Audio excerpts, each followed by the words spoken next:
Okay, we're back, part two with Bede Dwyer from Australia. Although part one we did a couple of days ago, it's already received a lot of good reviews and traction, online from YouTube. People are very interested in the topics that we covered, and I did tell them that we'll be doing a part two, so they were quite eager we get that out as soon as possible. So thank you again, Bede, for giving us your time. So to get straight into it, we want to cover number of things in this one. So we talked about, we wanted to cover arrow making, a little bit more on your quivers, certainly your flight archery, the whole thing in Utah, how it works, how long it's been going on, etc. Certainly about manuscripts, which is something I think you're somewhat specialized in, and then a couple of other questions at the end, but I think that should give us enough food for thought right now. So, arrow making. So, what has your experience been in arrow making? What type of arrows have you made? What type of, I'm sure you've got some old arrows from whatever century, or you mentioned about arrowheads and things like that. Well, I mean, I've made most types of arrows. I've made, just standard Western style arrows. About, I suppose, 30 years ago, I started modifying fletching jigs and that, so I could fletch them the same way that the Turks and Persians and people like the Arabs fletch them, which is a slightly different. How does that look? If you, what is the difference between Western fletching and that fletching? Okay, so this is the more Turkish Oriental style. You see this a lot in Persian miniatures. Essentially, the major difference is, I'm going to see if I can show this correctly. Okay. When you look at the nock, you see that there's one feather. It's really hard to do. There's one feather that's in line with the notch of the nock. Got it. And the two other feathers are at 120 degrees. Got it. On a Western arrow, there's one feather that's at right angles to the nock. Right. And the other two are at 120 degrees. Yeah. The difference this makes, it's not really obvious until you've done it a bit. But it doesn't really matter which way up you do it. You can do it with the feather up, or you can do it with the feather down. That feather down. It's actually, in fact, very similar to the way that they would fletch a compound arrow, isn't it? They have where the nock is. Yeah. So I must admit, I've been doing this a lot longer than people with compounds. But But yeah, it is true because of the type of rest they use. But it turns out. The Western arrow's idea was that these two side ones, there would be a big gap between them, so when they went past the bow, they wouldn't disturb the flight of the arrow. And the Oriental style was so that those two wide ones would go smoothly over the thumb of the bow hand and wouldn't touch it. Right. But it turns out that feathers are really flexible. And what happens is... they're very forgiving, aren't they? Yeah, so if you shoot that over your hand, well, first of all, when you release an arrow with a thumb draw, because the thumb is below the arrow kind of lifts a little bit off your hand. Right. So you don't get very much contact. What it means, though, is if you pull your arrow out and you don't look and you don't feel, you can just shoot it straight away without worrying that you're going to hurt yourself or the arrow's going to go funny. Yeah. I did test, admittedly only at 40 meters, but it didn't matter which way up the arrow was at 40 meters. They all hit in the same kind of vertical level. Yeah. The other thing about this arrow is that it's got a separate wooden nock of hardwood applied, which okay. Yeah. Oh, it's not a self nock. No. This is an actual applied wooden nock. Right. And there's a reason for that, because this arrow was used in broadhead flight shooting. It doesn't have a broadhead on it now, because I use hot glue on my arrows so I can change the points whenever I need to. The idea was I could, before I put the nock on, I could drill a hole and put a piece of metal rod in there to change the balance of the arrow to get the perfect balance. Right. And it worked. These shot really well. They're very with broadheads. They shot amazingly well. So presumably that arrow with the broadhead, it would have been front heavy, and then you balanced it out to kind of make it fly a bit more straight. Basically with a broadhead, it would have balanced about there. Yeah. And I moved the balance point back to about that far in front of center, so that when the arrow flew, it didn't drop. It planed a little bit, not as much as a regular flight arrow, where the point of balance is, like about a finger's width in front of the geometric center. Yeah. And broadheads are different. They're a really weird thing to shoot. The Americans invented broadhead flight shooting to attract hunters to go to the flight shoot. Really? Okay. And the thing about it is, there's rules about how heavy the arrow must be and how wide the broadhead is, and how long the cutting edges are, so that it actually represents real broadheads. Right. Of course, nobody shoots at an animal from 200 meters. No. And and in fact, the American hunters in general are very careful to make sure they're in a close range, so they won't miss. They don't believe in just wounding the animal. Yeah. They want it gone so that the animal doesn't suffer. They don't have to spend 4 hours tracking it through the wet grass, which is pretty miserable. So as a flight thing, this is quite removed from reality. But on the other hand, it's very similar to long distance military archery. And the heavy arrows, the kind of aerodynamically unstable designs, this is all what happened. And surprisingly, I don't think I've shot above 230 meters with a broadhead. I don't think I have. But the arrows, when you consider where they land, remember, in flight shooting, you're shooting at 45 degrees. Your aiming point is a mountain or something in the distance to make sure you're always pointing the same way. Okay, you're not shooting at the target. Yeah. And to have the arrows fall within a circle of about 5 to 10 meters is really impressive at that distance. And they still have a reasonable amount of kinetic energy when they land. Right. So that if somebody was shooting war arrows that were designed specifically for harassing at long distance, it wouldn't be that hard to train yourself up to be able to say, right, there's 40 men in a group over there. Can I lob an arrow into the middle of them? Yes, probably. Would I? Depends on how many arrows you got to throw away. Right. Because you're not gonna. You may hurt somebody, but it's a very much. It's always an equation. Is it worth shooting? Yeah. If I'm not going to hit anybody, is it worth shooting? Right, exactly. If I've got a 50-50 chance of hitting somebody and they can't get me, probably it's worth shooting. Yeah. But if I've only got 20 arrows or 30 arrows, am I going to waste them all now? Yeah. You might want to wait. You might want to wait for them to advance and get into your range of the bow, and then you'll have more chance of hitting them. Yeah, because a bow that can hit you at 200 meters with a heavy arrow can do a lot of damage to you at 100 meters with a heavy arrow. Sure. And at 50 meters, it's going to be serious because at 50 meters, you can probably choose which eye you're going to shoot. Wow. Yeah. Because those guys, I mean, people that live in open plains and that develop really good distance vision. And we go on to our archery ranges and shoot 90 meters in Olympic and think we're doing really good. Right. But the Turks, Persians and Arabs just thought it quite normal to be able to shoot 280 meters and hit something. Yeah. Because that was one of the standard target ranges. Now, how often they hit something at that distance, I have no idea. Some of the Turkish leather targets, the putter, actually had little bells on them, so you could hear the arrow hit because it was so far away.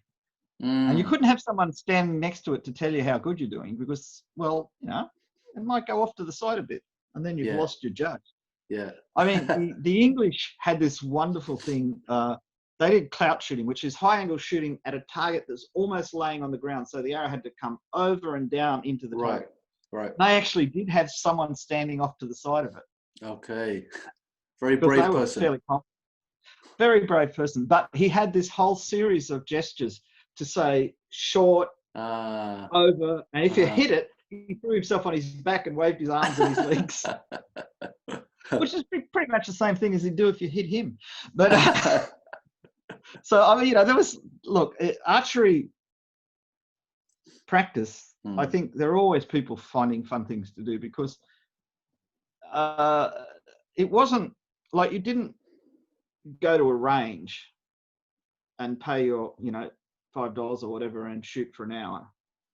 In countries like, like Western countries, archery practice was usually on Sundays at the churchyard. Right. And in Scotland in particular, they used to put a wooden target on top of the church steeple, and you had to shoot straight up at that. Wow, this is really? what they call a popinjay, which yes, of course, right. from an Arabic word, papaga, which meant, or an Arabic word that sounded vaguely like that, which meant parrot. And they're often in the shape of a parrot. Right, okay, got you. But that wasn't just England or France. That was all through the Middle East and even in China, because it was considered good practice for shooting birds on the wing. Right, interesting. So, but in say from Morocco to Central Asia, they'd do it on horseback, and you'd gallop past the pole that had the thing on it and then shoot straight up at it. And you the contest might be to go past it and shoot backwards straight up with it. The contest might be to shoot straight up as you underneath approached. it, right. Yeah, you had to be like really close. They may have even marked a circle on the ground that it didn't count if you weren't in that circle when you shot. Is this the kabak that they do in Turkey, where they shoot up a pole, right? Yeah, because kabak originally meant a gourd, like a pumpkin or something. Right. And it was really popular for a long time. It was popular for more than 1,000 years. Wow.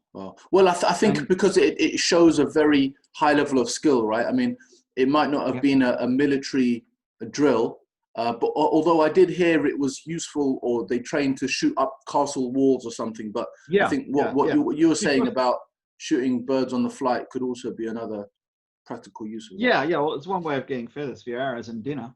So I'm not sure anyone ate the vultures, but they really like vulture feathers for fletching arrows. All right, okay. But yeah, the castle wall thing, because it wasn't unknown for groups of horsemen to go past the castle walls and shoot arrows up, just to remind people they were in trouble. All right. The actual fighting and taking of castles was done by infantry, because horses don't climb ladders very well. But there's Persian miniatures. There's one, I think it's just pre-Safavid, late Timurid of I think it's either Rustam or Timur as Rustam, sitting on a horse, not moving, and just leaning back and shooting at somebody on a castle wall. Right. Interesting. And it's beautifully detailed. I mean, again, the artistic license is very hard to tell. Okay. Yeah. But I can recognize items that I've seen in museums or in catalogues from museums, so it's not too far away from the truth. That's how I test a painting. Is there any object that is exactly the same as in this painting in a museum? Right. Or a collection? And if there is, then I start to trust that painting a little bit more. Got you. It's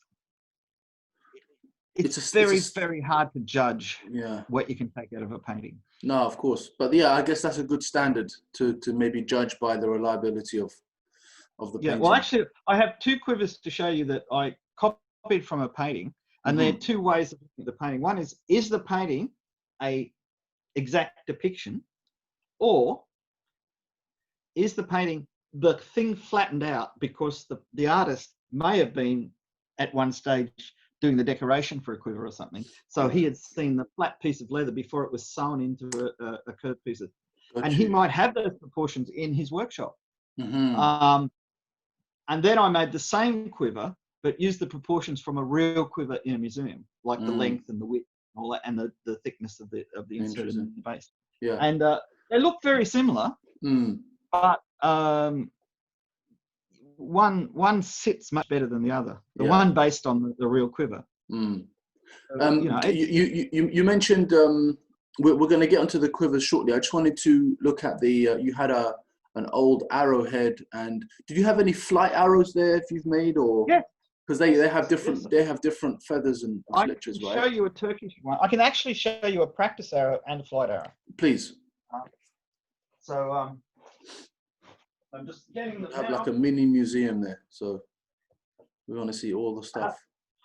when Zhang Yuhua from Taiwan visited me, he said, "This is a man cave."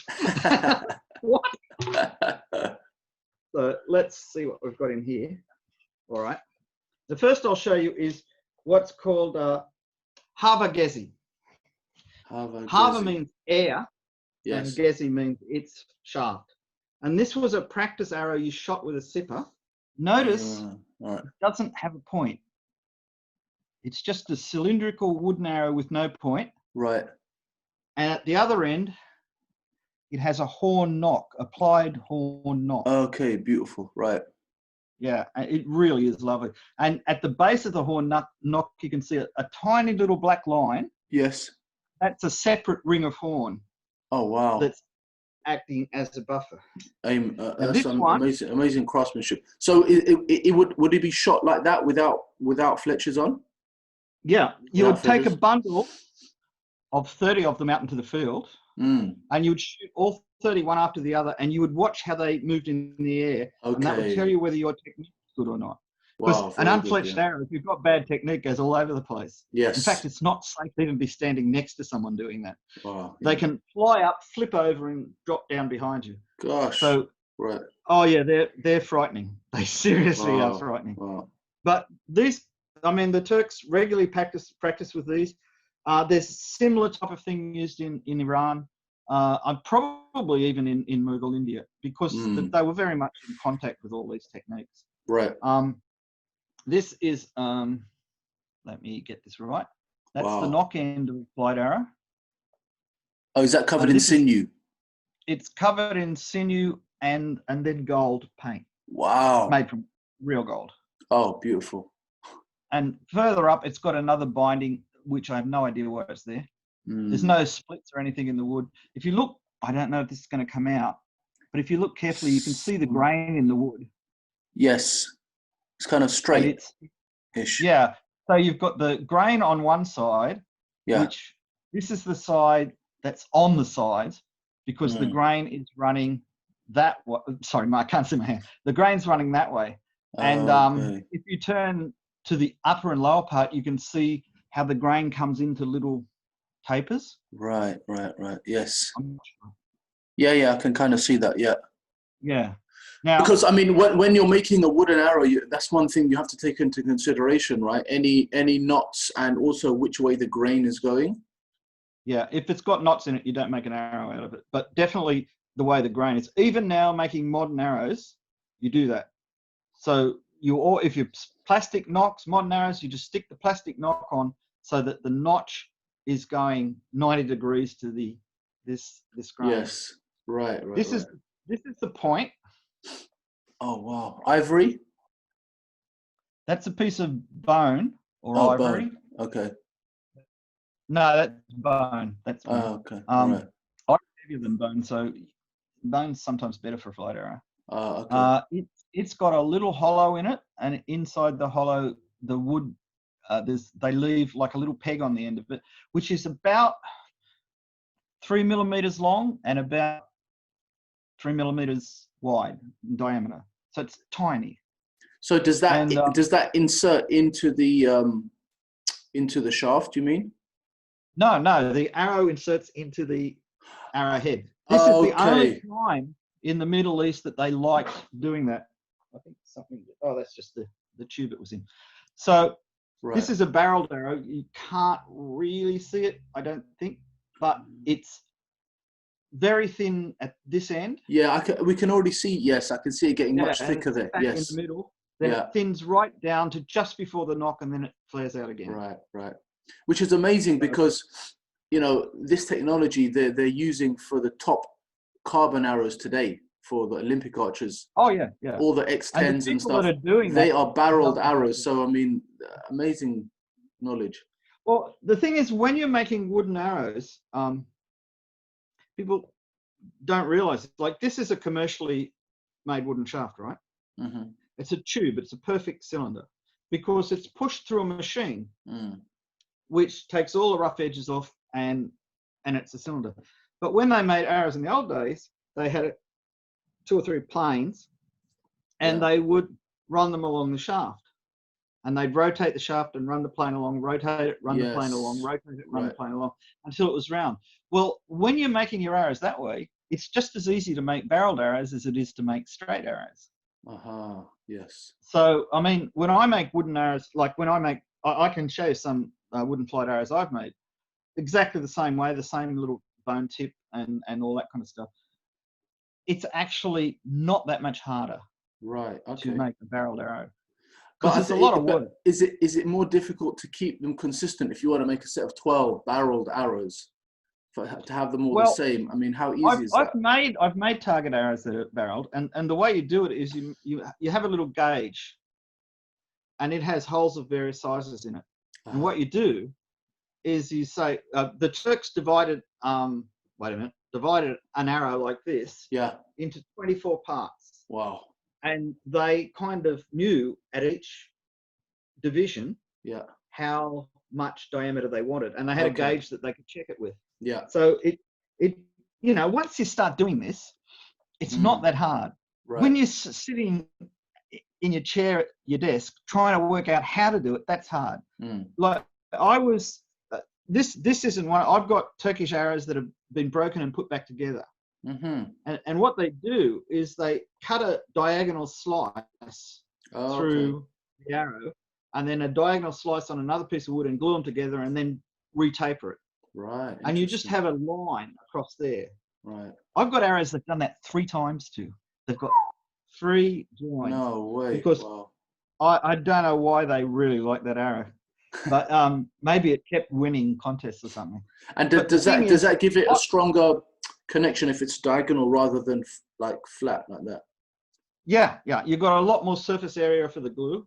Yeah. And there's a trick to it, which was taught to me by Dr. Grayson many years ago. I was visiting him in the US for a flight shoot, and he took me out to his workroom, and he said, "This is how you do this." And I said, "Well, what do you mean?" And he said, "Oh, it's really easy." And using a modern piece of equipment, which was a belt sander. But what you do is you get your 2 pieces of wood, tape them together, and bevel them at the same time in the same direction, and then just turn them around, and they're perfectly aligned. And I said, "This is pretty impressive." He said, "Watch this, I'll do it with a bamboo shaft." And he did it with a bamboo shaft, glued them back together, and there was a perfect straight hole down the center. Amazing. And he did it like in a couple of minutes. Wow. What they would have done in the old days is they would have used a plane, like a flat bladed plane, and done the same thing. Didn't have the machinery, but it wouldn't have taken more than a minute longer. Wow, that's awesome. And once somebody shows you something, you suddenly say, "Oh, that's not that hard." Yeah. I mean, it really is to work it out the first time. But once somebody works it out, they teach their student, he teaches his student, on and on. So these things don't get lost. A lot of English arrows were barreled. It's in the literature. Right. Turkish arrows, Persian arrows, Arab arrows. If you read Arab archery, they discuss the various shapes for arrows. The one thing they said is even with parallel shafts like this, they always tapered the area where the feathers went thinner. And I've tapered arrows down to like this thickness before the knock. So that's 6 millimeters. Right. Very thin. And even out of 80-pound bows, they don't break.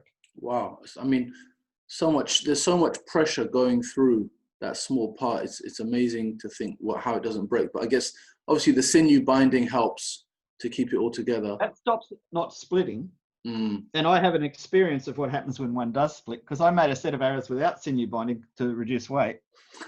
And there was I was going to say there was a weakness in the shaft, but it wasn't a weakness in the shaft. It was I made a mistake when I was shooting. I was getting really nervous because it was a 60-pound bow. These were 180 grain arrows, really tiny. And I'd shot one, and the feather had kind of split down its stem and had gone into my thumb. Okay. So I got that out. I was all cleaned up. The next arrow I was fine. The arrow after that, I got really tense, and I put too much pressure on, and the knock started to part. This is considered to be a very bad mistake for a beginner. A person who's shot as long as me should never do that. And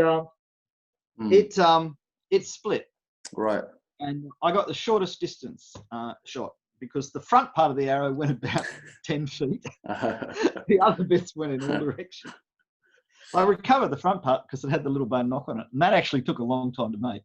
But it's a surprising thing. That's the only arrow I've ever had break like that over the whole time I've made self-knocked arrows. Yeah, and like you say, that's just down to technique more than the arrow itself. Yeah. It's making a mistake. How do you, someone says to you, how do you measure, what does grain mean on a wooden arrow? Is it the weight? Is it like when you say 180 grains, what does that mean? And how do you measure that? A grain is a old measurement used by jewelers to measure gold and silver and things like that. And it is 15.47 grains equals a gram. Mm-hmm. Okay, so it's a weight. It's a weight measurement. Right. It's a weight measurement. And 15. How much? 15 what? 15.47 equals 1 gram. Yeah, and 7,000 grains equals 1 pound. 7,000 grains equals 1 pound. Okay. So if you in Arabic-speaking countries, they used a dirham to weigh arrows. Right. And a dirham is around about 47 to 48 grains. So you can do a quick translation. You just say 50 and then subtract the difference. Right. But you can measure, if you measure an arrow in grams, say you've got a 29 gram arrow, well, the smallest difference is a gram. If you measure it, I mean, unless you go down to decimal points, but if you measure it in grains, the smallest difference is a 15th of a gram. Yes. And I mean, it makes, like when I make arrows, if I make a set of arrows, they all weigh within 1 grain of each other. Wow. Okay. So it's a lot more accurate. Yeah. It just makes you try to be more accurate.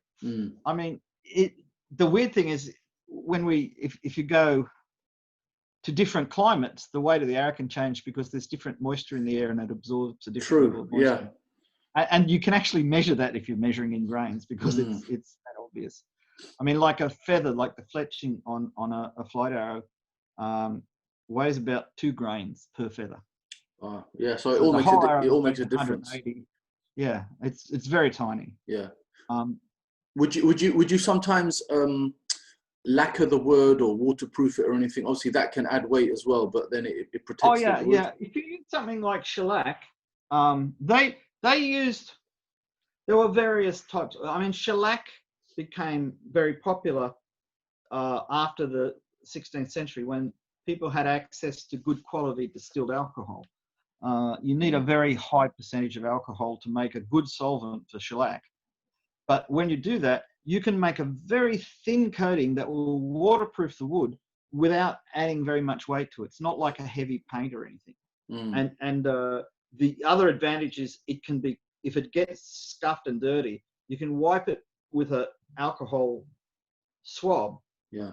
And then just put more shellac on it, and it'll dissolve the underlayers and then form a new continuous layer. Okay. So this was the kind of epoxy paint of the 16th, 17th century. Before that, they used paints or sealers based on various conifer resins, I think.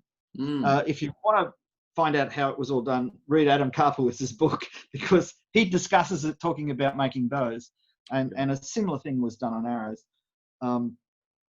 A lot of arrows, particularly reed arrows, are painted from here to the knock. And most people, not contemporary people, but most people now think that is because it's very hard to get glue to stick to reed. It's very shiny. But another reason might be is a lot of reed arrows, that part under the arrows, half of it is actually the wooden knock insert. The wooden knock insert is almost that long. Yeah. And so if you paint it, that's this sinew wrapping that goes from like that far in front of the knock insert all the way back to the knock. And the feathers are glued onto that. So they paint that to protect it. I mean, they look beautiful. I mean, this is a really wonderful type of decoration. Yeah. But it's practical. It's not just For looks. Yeah. Yeah. Those feathers that you have on there, they're also kind of barrel shaped. Okay. Yeah. This is we think this is what the author of Arab Archery meant when he said balance pan. So it's Right. like the shape of the bottom of the scale the pans use for weighing things. Ah, interesting. Right. And the advantage of it was because they took the fletching right up close to the knock, like it's within. In my case, this is about a centimetre from the knock. Yeah, fingers so width. When you lock your thumb around it like that, you're not crushing it. So it gives you a right. It's quite useful. They fly really well. I've never had any problems with them in terms of accuracy. In Persian miniatures, particularly late July miniatures, you sometimes see one side will have arrows fletched with that. If there's a battle scene, right? One side will have arrows fletched with that smooth curve, and the other side will have them fletched. Reach over them.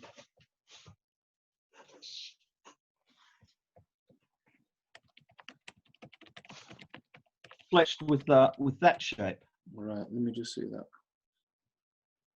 Ah, interesting. Okay, so one is a little bit more lower profile, and then it curves off. Yeah. Yeah. So and is that so they could tell whose arrows are whose, or it's just they just? Oh no, I think it was purely what people in that tribal group did. That's what Dad did. That's what Granddad did. Yeah. So that's how it works. We do the same. Now another question of in some modern day, especially field archers, their fletchers are somewhat offset, so the back end will be a little bit to the left or to the right. Yeah. Did that ever occur traditionally, or were they always straight? It depends on what the arrow was for. The purpose of, say, a helical fletch or just a simple angled fletch is to increase the drag of the feathers so that the arrow will straighten out faster when it leaves the bow. So if you're hunting and your prey is 15 meters over there, you don't want your arrow to be going like that. You want it to be going dead straight. Right. And if you have a slight spiral on the feathers, it will straighten out faster. I've seen feathers on arrows belonging to the Qianlong Emperor, the Manchu Emperor in the 1700s, which had that spiral on them. Though you don't see it normally on Chinese arrows at all. Right. And it's mentioned in Arab archery and Saracen archery as, but the thing is, if you're making war arrows for long distance, you want the arrow to go as fast as possible. So the thing you don't want the drag, do you? You want the feathers to straighten it out in the beginning, but once straightened out, you don't want the feathers to be creating drag. Now, there is drag anyway, so there's a rough side and a smooth side to a feather, so the feather will cause the arrow to rotate slowly. Okay. But if you put it at an angle, it'll be much faster. So the minimal amount of drag you can get with a feather is having it dead straight and as low as possible. But does that barreling effect? I think it kind of keeps the center of the gravity of the arrow, right? So it makes it go straighter. Is there anything to that? Rather than having it. It's more than it. It's more what happens is it pulls the tail around behind the point, so that makes it go straighter. There's a theory going around, and there are people making money out of this, which is always amusing. That spinning an arrow is the same as spinning a bullet. So when you shoot a bullet out of a rifle, the rifling in the barrel causes the bullet to rotate. And when you shoot an arrow that's got fletches at an angle, it also rotates. But there's a thing called moment of inertia in physics. And long things have to rotate really fast to become stable by gyroscopic stabilization. Bullets rotate anything over 120,000 revolutions per minute. Yeah. Arrows rotating really fast do about 7,000. And if you really wanted to stabilize an arrow by gyroscopic spin stabilization, you'd have to spin it a lot faster than that. And if you could do that, you wouldn't be worried about whether it was spinning or not. It'd be going so fast anyway. So there's a kind of lot of I call them urban myths, but they're not really city-based myths about why spinning an arrow is good, and the reason is because it gets it going straight, and it goes straight because of the increased drag. And you could do the same. You could get the same effect by just using bigger feathers, but it's much more practical to make them twisted because they don't take up much room in your quiver. If you're hunting and they go through a bush, there's less likelihood they're going to touch a branch. Right. So that it's a really good system, and it works, and that's why people use it. But they sometimes explain why they use it in unscientific ways. Yeah. But that's Show us the arrowhead the old arrow. Oh, okay. I've actually got. I'm going to count them because I don't know how many I got out. Sure. These were a gift from Stephen Selby. There's 1, 2, 3, 4, 5, 6, 7, 8, 9. Right. These are from about 1100. Wow. Right. So what era is this? This is from East Asia. It's from the Jurchen tribes of the Jin dynasty. It was found in a building preparation, excavating the foundations for a new building, and there were just bucket loads of them. Wow! Because it must have been an old arsenal or something, and they made arrows in the millions. I mean, and they stored them. So this is it's a tanged war arrow. Wow! Amazing. It's sharp on the two forward edges. Yeah. It has a kind of little bump here, which is like a disc. Yeah. And that's where the wood of the arrow stops to stop it being forced down the arrow. Yes, it would be wrapped in sinew on the arrow, and then the sinew would be covered by something like cherry bark to waterproof it. Mm-hmm. And this shape you see in Persian miniatures. So when the Mongols invaded Iran, they brought this with them. Okay. This is another version which is much smaller and narrower. Mm-hmm. And they're not thick. I mean, bear in mind, they've been in the ground for 900 years. So they're like, these tangs were probably longer. They've probably rusted down a bit. Yeah. But again, it's got a, wait a minute, I'm getting it back to camera. It's got that very broad angle at the front. Yes, yeah. That would really open up, wouldn't it, if it hit something? Yeah. Well, see, the thing is, this shape only works if the bow's really strong. Otherwise, it won't penetrate. Yes, yes. This is more like a hunting arrow. This is a really large broadhead. Oh my God, looks like a leaf. Yeah, but look how thin it is. Thin, wow. So this is not meant for going through people in clothes or men in armor or anything. No. This is for shooting deer or something like that.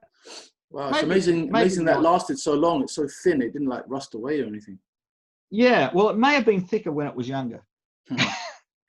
So unlike human beings who get fatter as they get older, metal can get thinner as it gets older, particularly if someone cleans the rust off, though there's still a fair amount of rust on this. This is another shape where it's slightly concave on the back edges. These are really elegant. Arrows of this shape have been used on the steppe from probably the 4th or 5th century up until the 19th century. Wow, so it's a really, really popular shape. Yeah. And if you're hunting and you shoot something with that with a powerful bow, it goes straight through it. It causes a lot of hemorrhaging. The animal just basically goes to sleep on its feet. And it might be running when it does that, but it'll fall over and die. Yeah. This, on the other hand, it's almost flat on the front. Yeah. It's a little bit thicker than the other one. Not much, but a little bit. And there is a Persian miniature from the mid-1300s in Berlin in what's called the Dietz album. It's probably from a Rashid ad-Din collection of histories, the Jamia Tawarik. And it shows armored men shooting at each other. Now, this is not good for going through armor. No. And it took me a while, but I noticed that because you can see the arrowheads in the painting, they're drawn very clearly, right? I noticed there's a guy falling forward over the front of his horse, holding an arrow that's hit him in the eye. Oh my So they were aiming at the person's face. And I'm going, I do not want to be here. Wow. And they're actually the size of an eye, right? It's like kind of the width of an eye, and it would just go right in pretty there. much. Oh, I was really quite surprised, but when I read back through the literature, it became quite clear that they really were interested in very precise shooting. In battle, if there's 3,000 guys in a line over there, you're not shooting at John or Fred or Harry. You're shooting at the line. Right. And as long as you keep your arrows in that area, you're going to hit something. You're going to hit something. Yeah. Yeah, and it's not a personal thing, but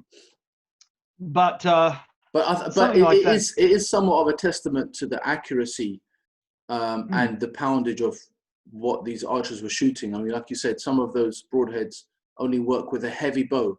So, 80, 90 plus, maybe 100, 110 probably to actually make a difference. And also being able to shoot people. The bows have been underestimated for centuries. Because the people I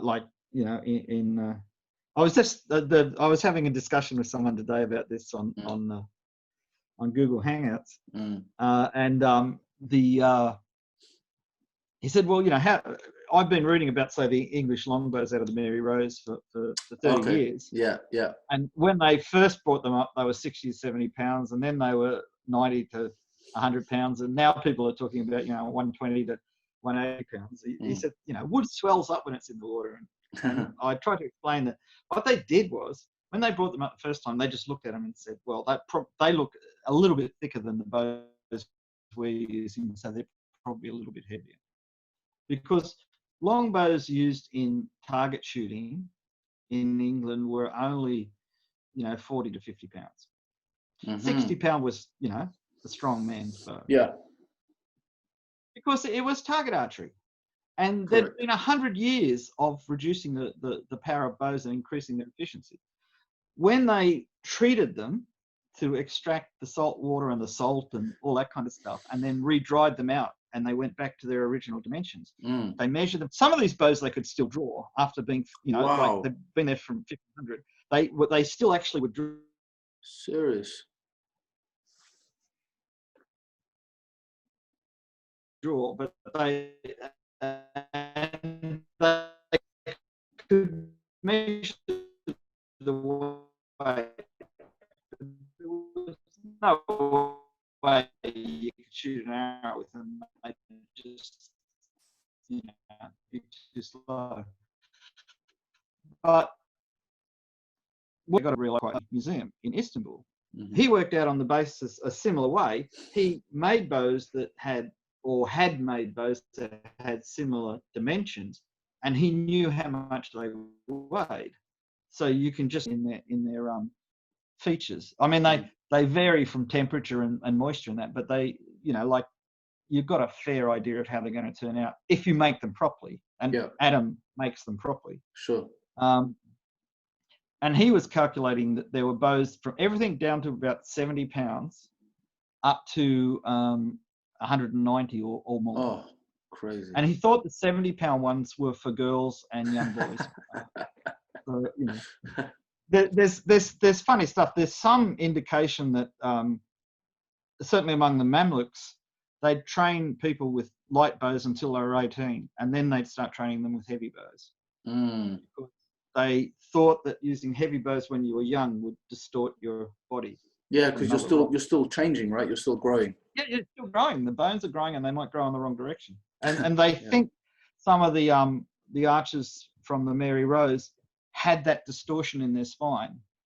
Yeah, apparently either like one shoulder was bigger than the other, or something like that, or the spine was. Well, the spine was slightly curved as well. Yeah. And they had. I've seen an interview. The person that was responsible for the. Oh no, actually, I've got it in a book, because there's a book on the skeletons from the Mary Rose. Oh really? And okay. And I've only got the paperback one. It's a really good read. They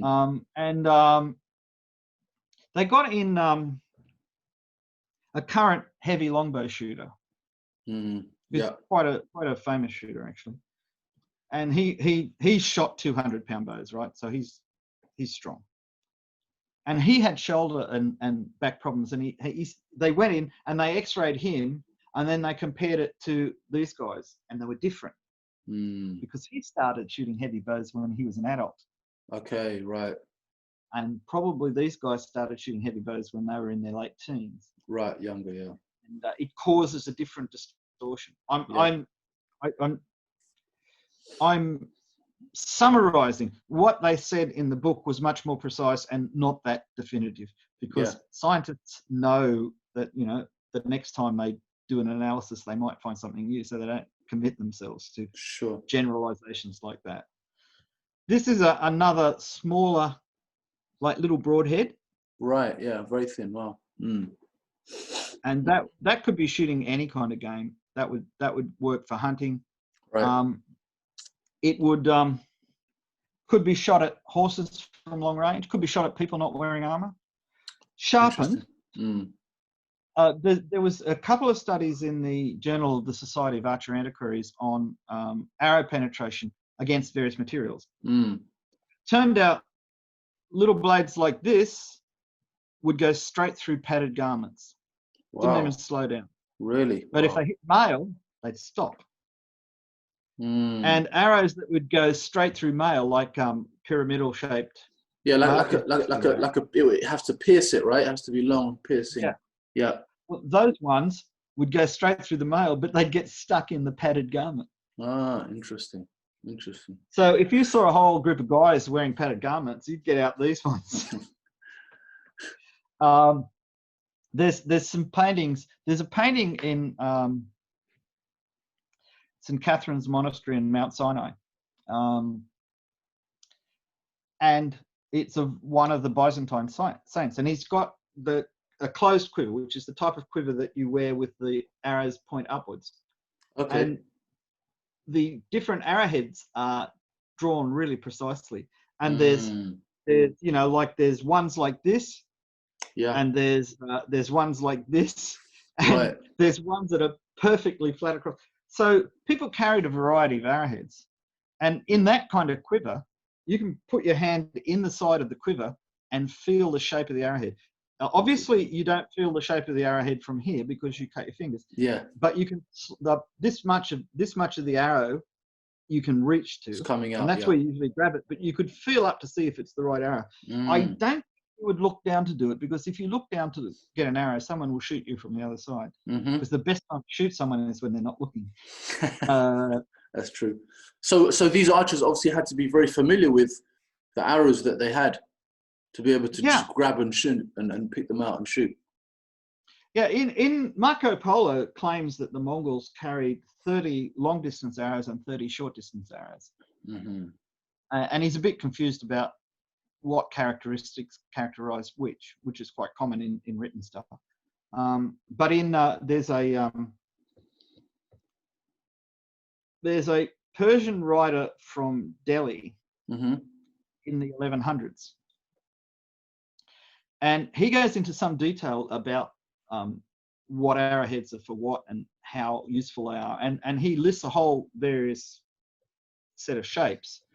And they're pretty much arrowheads that you find from Indian arsenals.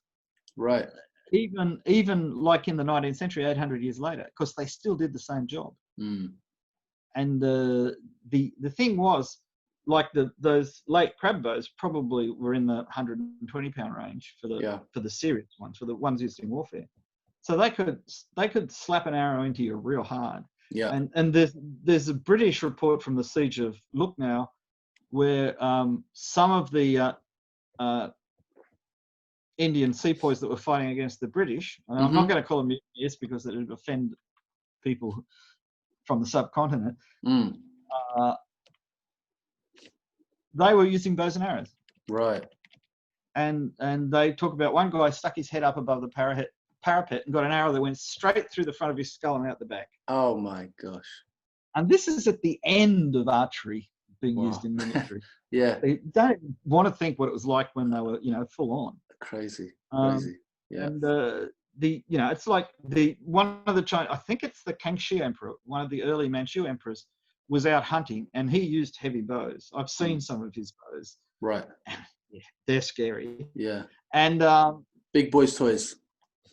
Oh yeah, and he pulled out an arrow that didn't have a head on it. The head had fallen off, or it didn't have a head because it was the kind of arrow that's not supposed to have a metal head on it. And he was riding up next to a deer or something, and he just shot the arrow completely through it. No point or anything. And there's a very famous story it's in one of the histories of the Mongol conquest in Iran, where one of the Khwarezm Shah's Turkish mercenaries was fleeing a Mongol after a battle went bad, and he reached into his quiver and he pulled out an arrow, and again it didn't have a point on it.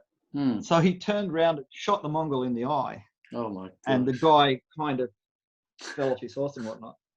And 10 years later, he was in disguise getting in a ferry to cross one of the big rivers up there, and the Mongol was on the ferry and recognized him. No way.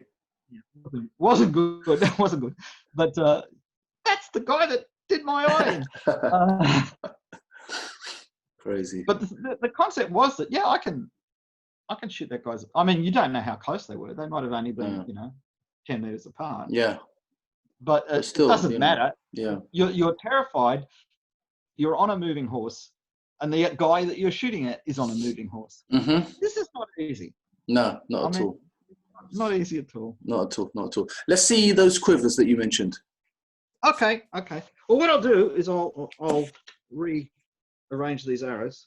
Okay. Those two they'll be okay. This one goes back in one of the quivers. So what I'm going to show you now is a Jalairid quiver. The Jalair were a Mongol tribe that settled down in Iraq. Right. And they were great patrons of the arts, but they really irritated Timur. And Timur, he kept conquering Baghdad, and they'd run away. Right. And as soon as he went home, they'd come back and take Baghdad back. So this is a quiver in the style that they use. Well, I get it all straightened out. Is this one that you made, or it's Yeah. Right. Wow. Beautiful. Okay. So Lovely. this style was used from maybe the 10th century until the 14th, 15th. Yeah. So it has a little hole. Yeah.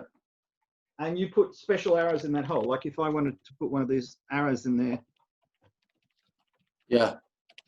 It just fits in like that. So that when you put your hand down, that's the first arrow you touch. Okay, right, got you. So you could have your quiver set up so that Beautiful. the first arrows you pulled out were the ones for long range, and then the next arrows you pulled out were the ones for short range. So you'd have the right ammunition ready at the right time. And these quivers are quite long. Yeah. And they have a pointed oval shape, and this is a fake leopard tail. There are no leopards in Australia except in zoos. Okay. But they used to use leopard tails to separate the arrows so they don't make a noise. They don't jiggle about and make noise. Okay, interesting. Yeah. As you pull the arrows out, the leopard tail gradually untwists and drops down. But I noticed on that quiver, it's not. Is there anything that connects it to the leg so it doesn't kind of jump off the leg? Oh no, that they never connected quivers. Nobody ever connected quivers to legs. Okay. That's a wholly modern idea. Right. This kind of quiver, because it's so long, it doesn't jiggle about very much. Okay. But as time went by, they made shorter and shorter quivers, and there was a solution to the jiggling about that doesn't require. Because if you tie something to your leg and you throw your leg over a horse, it actually. I mean, it's okay if you're riding Western style and got long stirrups, but if you're riding Eastern style and you have short stirrup leathers, what happens? Your leg, your thigh can be pointing down, so the arrows just fall out. Your knee comes up. Right. The only thing that people in the old days used to tie to their legs were short swords, one on the right side. The Persians and the Scythians used to tie those down to their legs. Right. And it was a good way of doing it. I've seen a lot of these quivers. If you walk around with one, they move with your leg. Yeah. And and you got to remember too, people didn't just like wear short jackets and long trousers. They usually had clothes that reached below the knee. Yeah. Right. So therefore, tying things to your leg would be a bit difficult. Okay. Now that quiver is say 1360s. 1360. Thereabout. Mm-hmm. Yeah. And again, that is based on miniatures and manuscripts that you've come across. Yeah, there's a lot of them in paintings, and there's very good paintings from both Iran and China. Mm-hmm. The very first quiver that has that little hole in the side is in a painting called Four Generals of the Sung Dynasty. And the generals are not wearing their equipment, but they've got guys wearing their quivers for them, or their bodyguards wearing their own quivers. It's hard to tell sometimes. And that little hole lasted for a long time. But eventually they came up with a better solution. Well, I think it's a better solution, mm-hmm. Which is this one. You do know one day you're going to have to open a museum with all the stuff that you've got there. Oh, this place is just anyway. So this is. Ooh, nice. So this is based on a survived miniature from a painting that's in Scotland at the moment. Beautiful. And I had a talk with, and the back is just like that. Right. Lovely. Now, this is the one I said is based exactly on the painting. Got you. So it's you know, it has funnily enough, it has a little hole in it there that you put an arrow in to separate it from all the other arrows.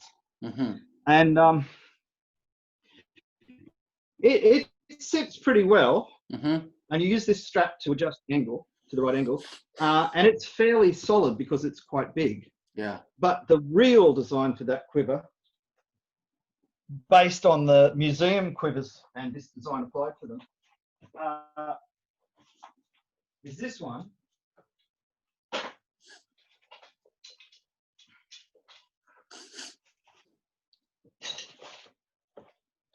Now the difference is this is a bit shorter and a bit narrower.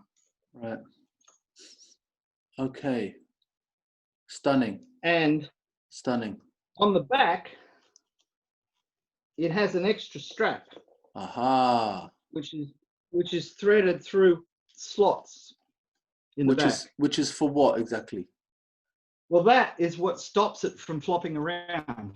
Got you. Right. So when you wear this quiver, and I don't know if I can get it. No, I'm not tall enough to get into the camera with this. But when you wear this quiver, yeah, that little strap goes. Do you have to wear a separate belt with it? Do you put a belt through these loops? Yeah, like modern quivers are meant to clip onto the belt on your trousers, but old quivers came with their own belts, which were designed specifically for quivers. And see how that sits now? It sits nice and yeah. And this one is free moving, so you can adjust it. So you have a different angle if you're walking or if you're on a horse, because your legs are in different positions. Right. But these two, the front two, yeah, they're fitted to either slots or loops or whatever. Okay.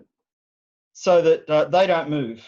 Whereas a lot of people, when they make quivers now, they just put loops and they slide all over the belt. And it's very hard. Like when you get on a horse or get off a horse, it's very hard to stop the quiver from moving around.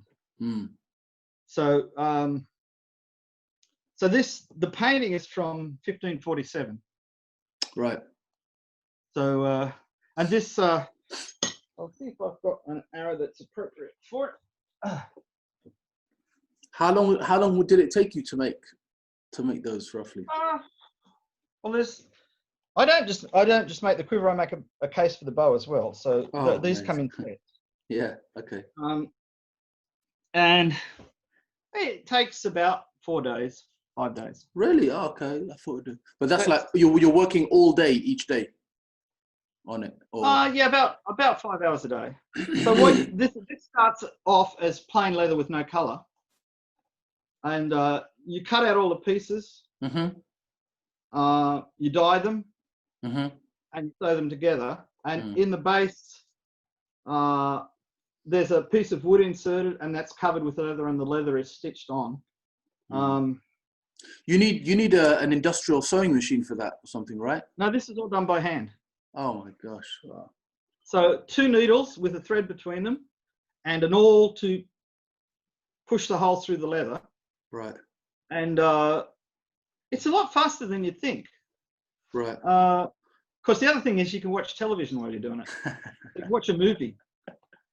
As long as it's not about archery, because you get too interested in things. Yeah. No, I would love to see the process of that, one day of start to finish of making, just the whole leather work is just very interesting. I've got a set of photographs for a quiver I made. So the plain leather with all the embossing and everything on it, then dyed, then put together. It's actually, they look, even before they're dyed, they look really good. Yeah, yeah. I mean, there's real beauty to them. And I always decorate the back as well. Lovely. I saw that. Yeah, beautiful. That's with like a stamp of some sort, right?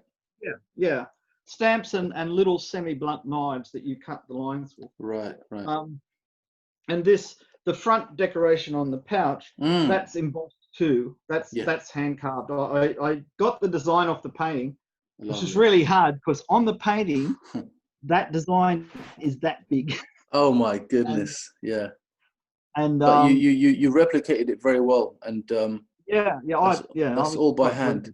And the good thing about that is that it's kind of it's loyal to the historical miniature, so it's actually kind of bringing it to life. It's not just something you kind of made up out of your own imagination. Yeah, I haven't actually ever made a quiver that I didn't source, because the design part is really hard. So it's a lot easier to work off the thing that you'll see a lot of people when they try and replicate these quivers, they get the proportions slightly out of whack, because they'll see it in a photograph and they'll concentrate on a particular part, like this part here, right? And this will get bigger or whatever. Yes, they'll exaggerate it.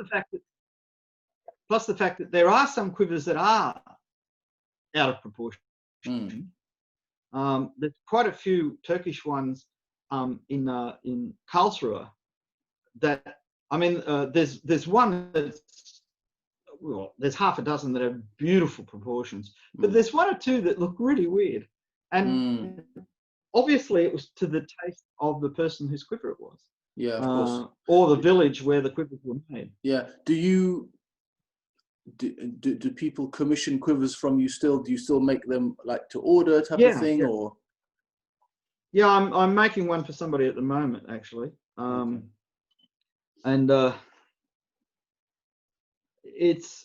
it's really good, because people see these and they say, I really would like one like that, but what about the 16th century? You got a 16th?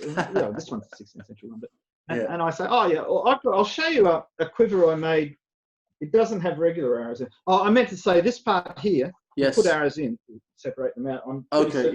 Yeah. But here it is. I had a friend who bought a couple of old Tibetan quivers on eBay. Oh, really? And it was a style of quiver that's very like Persian quivers of the Zand dynasty and the Qajar dynasty. So I thought I'd make one for fun. I got the dimensions. For fun.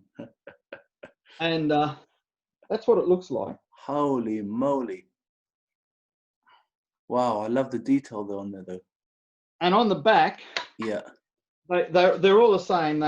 They have these little sewn on leather pieces that a strap goes through, and it's for the same purpose as the strap on the Persian quiver. Right. So the third loop. Just balances the whole thing. Right, beautiful. Oh, fantastic. And, but I see that one has got like a little bit more width to it on the side. It's got a wooden frame inside. Aha. Okay, so that's quite solid. So this is, you could hit someone over the head with this and do a bit of damage. Yeah. The actual base, because I measured this on the original quivers, the base of the wooden frame goes up to there. Wow, so really? Okay. and that's another thing that helps it sit right. Mm. But this one has, I've got Short darts, ones. which are, okay. These ones I think in Arabic are called husban, hailstones. And this is the arrow guide to shoot them. Husban in the summer, yeah. Oh, that's the, what do they call that again? Majra or navak in Persian. Yes. They both mean guide or channel. Yes. So Majra, I think, is an Arabic word. Majra is the Arabic word. Navak is the Persian. Yeah. I think in Arabic, jara means to go, to move, you know. So majra is the thing that makes it move. No, majra comes from a word related to a canal. Okay, so yeah, it's which is similar to that, which is like a straight, yeah. Yeah, two sides, yeah. Yeah, which allows it to kind of move forward, yeah. Yeah, so when you shoot this, you hold the arrow in the groove. And when you let go, the arrow the bowstring pushes the arrow along the groove, and you're still holding it by this little. Okay. Right.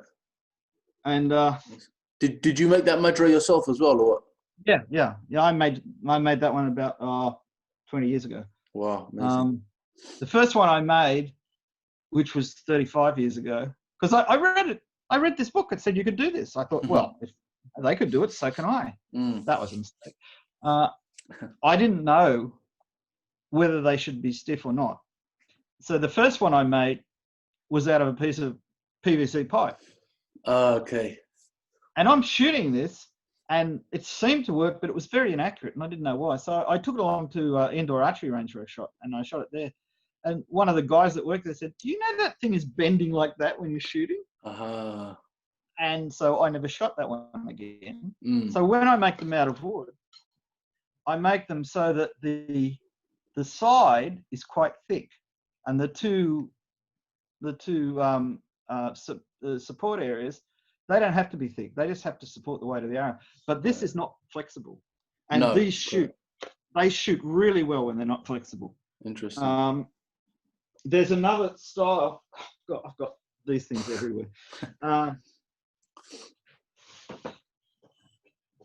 That is a man's cave. There's another style. This is called Shah Majra. And you actually put the bowstring in that slot and then string the bow. What? And it has, and you can drop arrows into the big part of the slot there, and they go down through the tube. So they come out the end, which is a perfect tube, which means you can't accidentally shoot yourself, which is a good plan. Because accidentally shooting yourself with one of these, I have it on good authority of somebody who actually did it. Oh my God. It's intensely painful. Wow. Because you shoot yourself through the thumb. Oh. And he said actually it wasn't that painful when he did it, but when he went to hospital and they extracted the arrow, it was intensely painful. Oh man. And it was a short armor piercing. It was a real one. It wasn't one like he'd made or anything. It was a genuine historic shot himself with. Oh my God. Yeah, that was a bit exciting. That was McEwen. He told me that story. He was posing with a bow for a reporter, cameraman, and the guy held it a little bit longer, and he just lost concentration for a second. Yeah.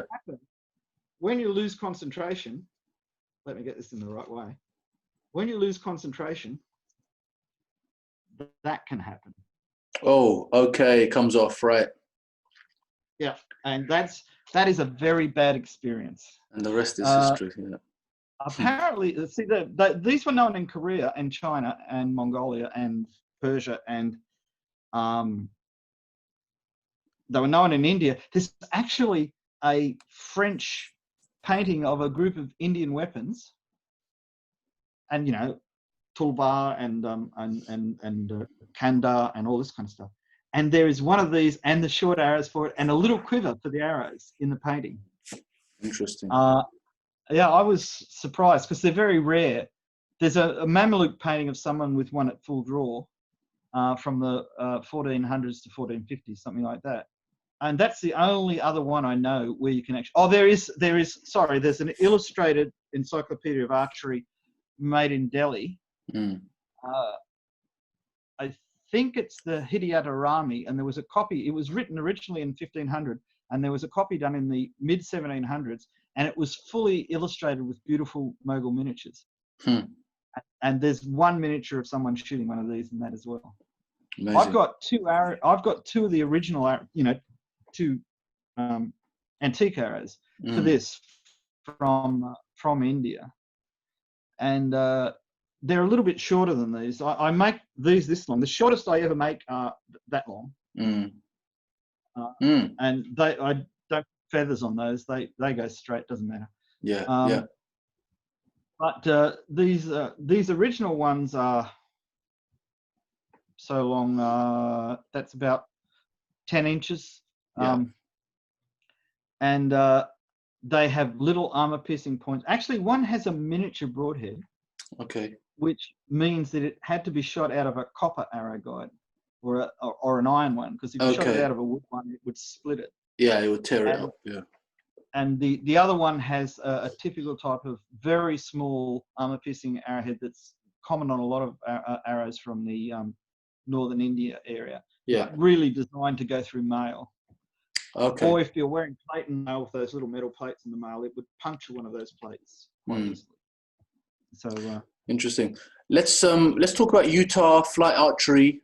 Okay. So it's annually, I think, if I'm not mistaken, and obviously you have to go out to Utah. Now, let me just bring up one of the pictures here. Give me a second.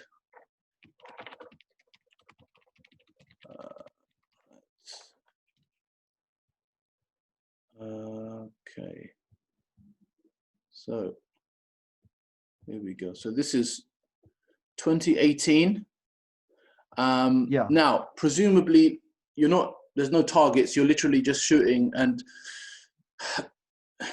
do you shoot all of your arrows everyone shoots all their arrows, because it's obviously so far to walk to collect and then come back again and shoot? I mean, how does that work? Okay, well, what happens is you're allowed 6 arrows in a round, and they have like different classes shooting at different times. So what usually happens is all the classes that shoot in the morning, they then at lunchtime go out and measure the distances of all the arrows that they can find, or the furthest arrow of each group. So you have to have your name and the number on the arrow. Okay. And everything gets registered. So you get the bow registered for its draw weight, so you know what class it's in. You get the arrows registered because if you used a longer arrow, it might go further because you could draw it further. So to make everything even, they know that you're not drawing a 50-pound bow 55 pounds. Right.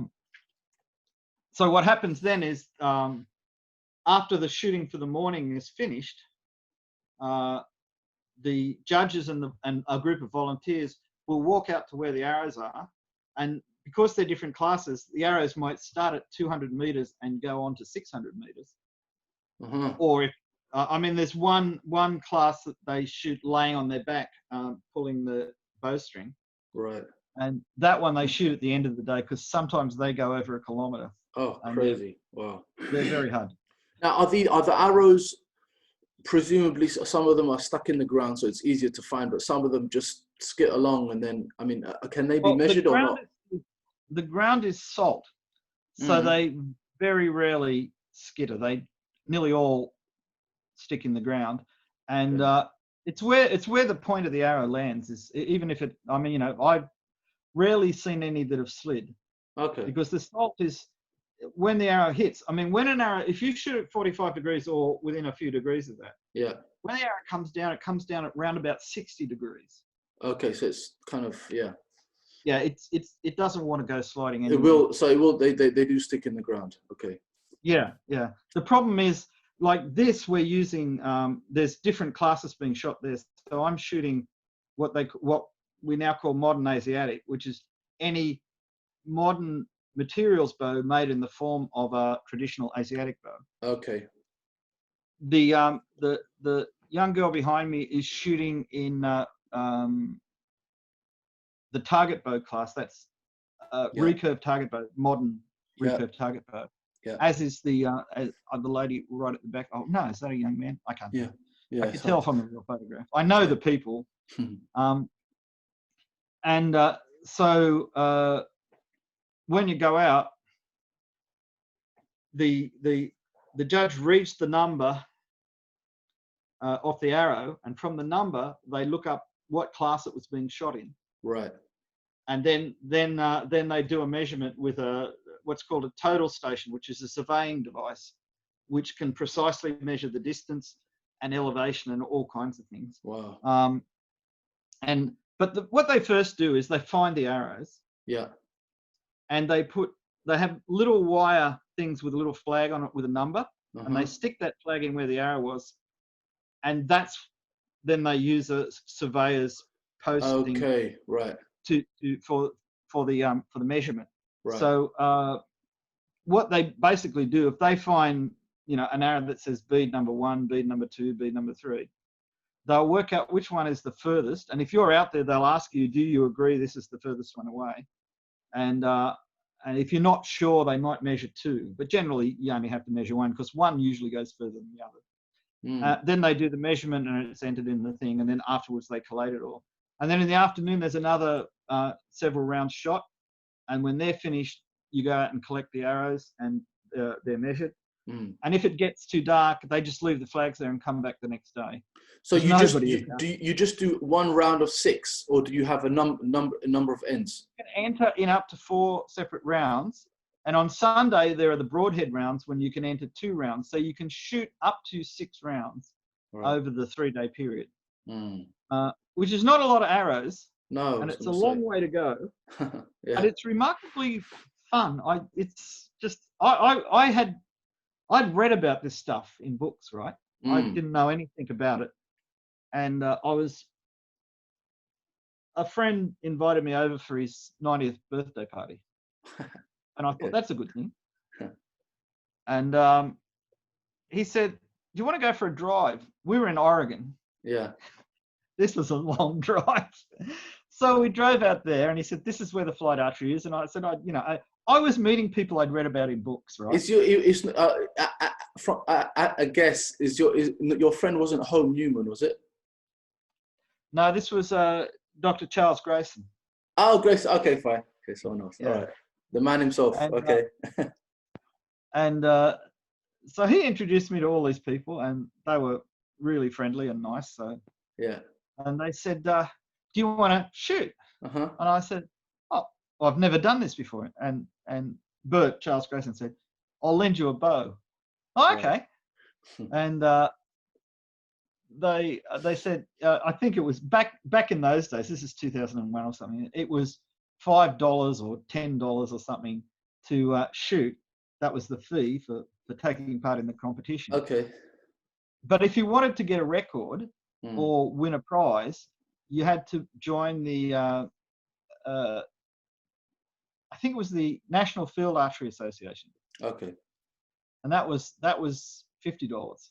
And I said, "I've never done this before. I'm not going to do anything spectacular." Right. And they said, yeah, it's probably right. Don't waste the money. And I shot this bow and got the furthest distance with it, and was 9 yards short of the world record. Oh no, really? So next year I came back and I joined. The funny thing was, the next year the guy that held the world record came back because he'd heard I got close to it, and shot another 40 meters just to make me feel small. He was an Italian guy, really nice guy. Oh wow! And so I kept going along, and then I asked them, had anyone shot? Wait a minute, I can't see whether you can see it or not. Has anyone shot a Majra, an arrow guide? And they said, "Oh yeah, Harry Drake shot one." Okay, so I can bring one along and shoot. Oh yeah, come on, bring a shoot. And I go out there, and they took one look at it and says, "No, that's not what we thought you were talking about." Is that thing safe? What did they think you were talking about then? They thought I was talking about a sipper. Ah, okay, right, okay. And you know, like I've got one around here somewhere. Yeah. Always, oh, there it is. My house is literally. I didn't have to lay out a lot of stuff. I'm serious, Bede. You have like a little museum there, or you're gonna have to open up one because you have too much important stuff there to just be hidden away. So this is my little sipper, which I'm going to replace the tablet on. I don't know whether you can see it or not because I can't see. Yeah, can see that. Let me just stop sharing the screen here. Okay, lovely. Now this part comes off. It's not structurally important. It's just to stop the arrow going through your hand if you make a mistake. Yeah. Okay. And this just straps onto your wrist. Okay. Yeah. Now I'm always wondering about. Obviously, you have to have a very good release when shooting with a sipper, because what you don't want is the arrow to change a little bit of direction into the bow and hit the inside of the limb, and then it could that's totally fragment and hit you in the face and stuff. So that's one thing I would be aware of. I had an arrow that actually broke as it was going through the sipper. Oh my goodness. And the front part of the arrow deflected sideways and went up the inside of the belly of the bow. Oh my God. Landed on the roof of my next door neighbor.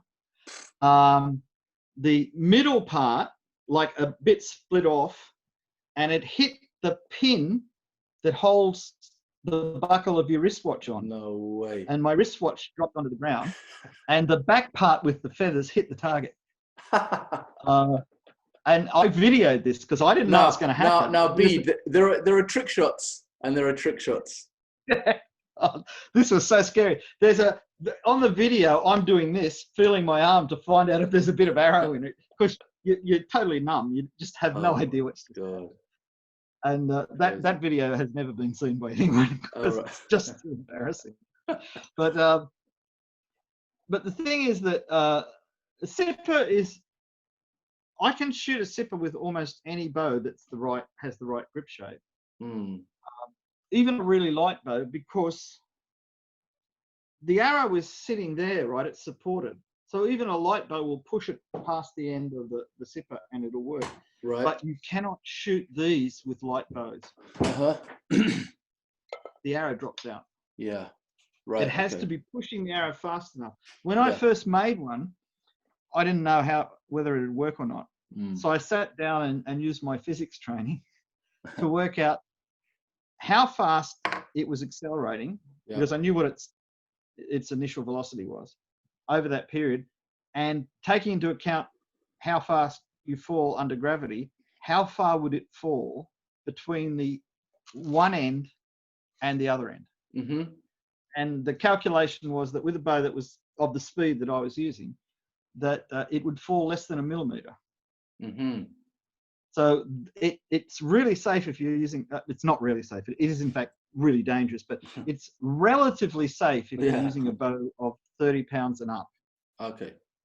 It's not safe if you use a bow less than 30 pounds, because it's not pushing the arrow fast enough to stop it from falling out. The Koreans make ones that curl over more, right? See, this doesn't curl over very much. In fact, it doesn't curl over at all. And that traps the point of the arrow in the groove. Yes. So they're less likely to have accidents with that shape. But they do have a couple of accidents every year. And my theory is it's one of those things, because you think you're safe, you don't take precautions or enough precautions. Yeah, yeah. So they're interesting. Both of them are interesting to shoot. I've shot both at the flight shoot. The first year that they had modern Asiatic class bows, nobody knew about it until I got there. So no one had a bow except for the person that brought a bow along to demonstrate. Right. And we all shot it. Justin Ma, Jia, everybody shot the same bow, but we just used our own arrows. Okay. And I'd made up a set of short arrows, but not for the Majra, but for shooting out of a regular flight bow, which has a long overdraw inside. So the arrows are about 14 inches long. And but I had the Majra with me, and I thought, well, let's see what happens if you shoot these with imaginary, because there was a lot of stuff written saying that because of the friction of the bowstring along there and the arrow inside, that these would not shoot that well at long distances. They might be fast, and that doesn't make sense. If they're fast, they're fast. I mean, that's the thing. So I had 4 arrows with fletching and 2 other arrows with no fletching. These were just for practice. They weren't meant to be shot in flight. And they shot like 25% further than all the regular arrows. Amazing. And they all landed in an area of a circle of about 10 foot. What distance, what bow poundage? That bow that Adam gave you when you first went there. I mean, what type of poundage are you shooting there? Okay, the first bow that I got from Adam was 60 pound at 28 inches. 60 pound 28, right? And it's highly reflex. I've got it in here. It's reflex like that. Okay. It was a bugger to string. It was so difficult to string. I can imagine. Because it was so far forward and the handle was beautifully finished and slippery, and it just didn't want to be strung. Right. The next bow I bought off Adam was 80 pounds, I think. What type of bow were they? The Turkish bows, I assume, or what? Well, the first one was a hybrid Turkish Korean. He used some Korean technique for the handle, right, and the tips were Turkish, but it actually was a lot like a Chaha Kambo, like a sin bow. When it was strung up, it looked like a sin bow. Right. When it's unstrung, it doesn't look a bit like one. But sin bows have wider limbs and were much more stable. This was quite unstable, and it eventually was damaged by somebody drawing it and letting it down and turning that hand as they let it down, so the string missed the string bridges and it unstrung itself violently. The other bow is much more stable, though it unstrung itself once. I think it was in Istanbul. Oh, really? Okay. And the string just came off the ear and it whacked me on the calf of my leg. It was like being hit by an iron glove. Gosh. Yeah. But it's a nice bow to shoot, strangely enough. It's another experimental bow. See, he was selling off bows that he'd made and he didn't want to use. Right. They weren't like, these were experimental bows. And at the time, they came up on the web and I knew who he was. Yeah. And the pictures of the bows were extremely nice. And they were like not overly priced. So I just as soon as they came up, I bought them before anyone else. And that was my first. I had a friend had lent me a McEwen horn and sinew bow. It was Turkish, but it was drifting towards Crim Tartar. Yeah. For 3 months to learn how to string it and shoot it. He said, "You're interested in this? Here's one. Take it home and learn how to string and shoot it." Yeah. And I did. And there's photographs of me with curly long hair and a body that wide, sitting cross-legged and stringing this bow.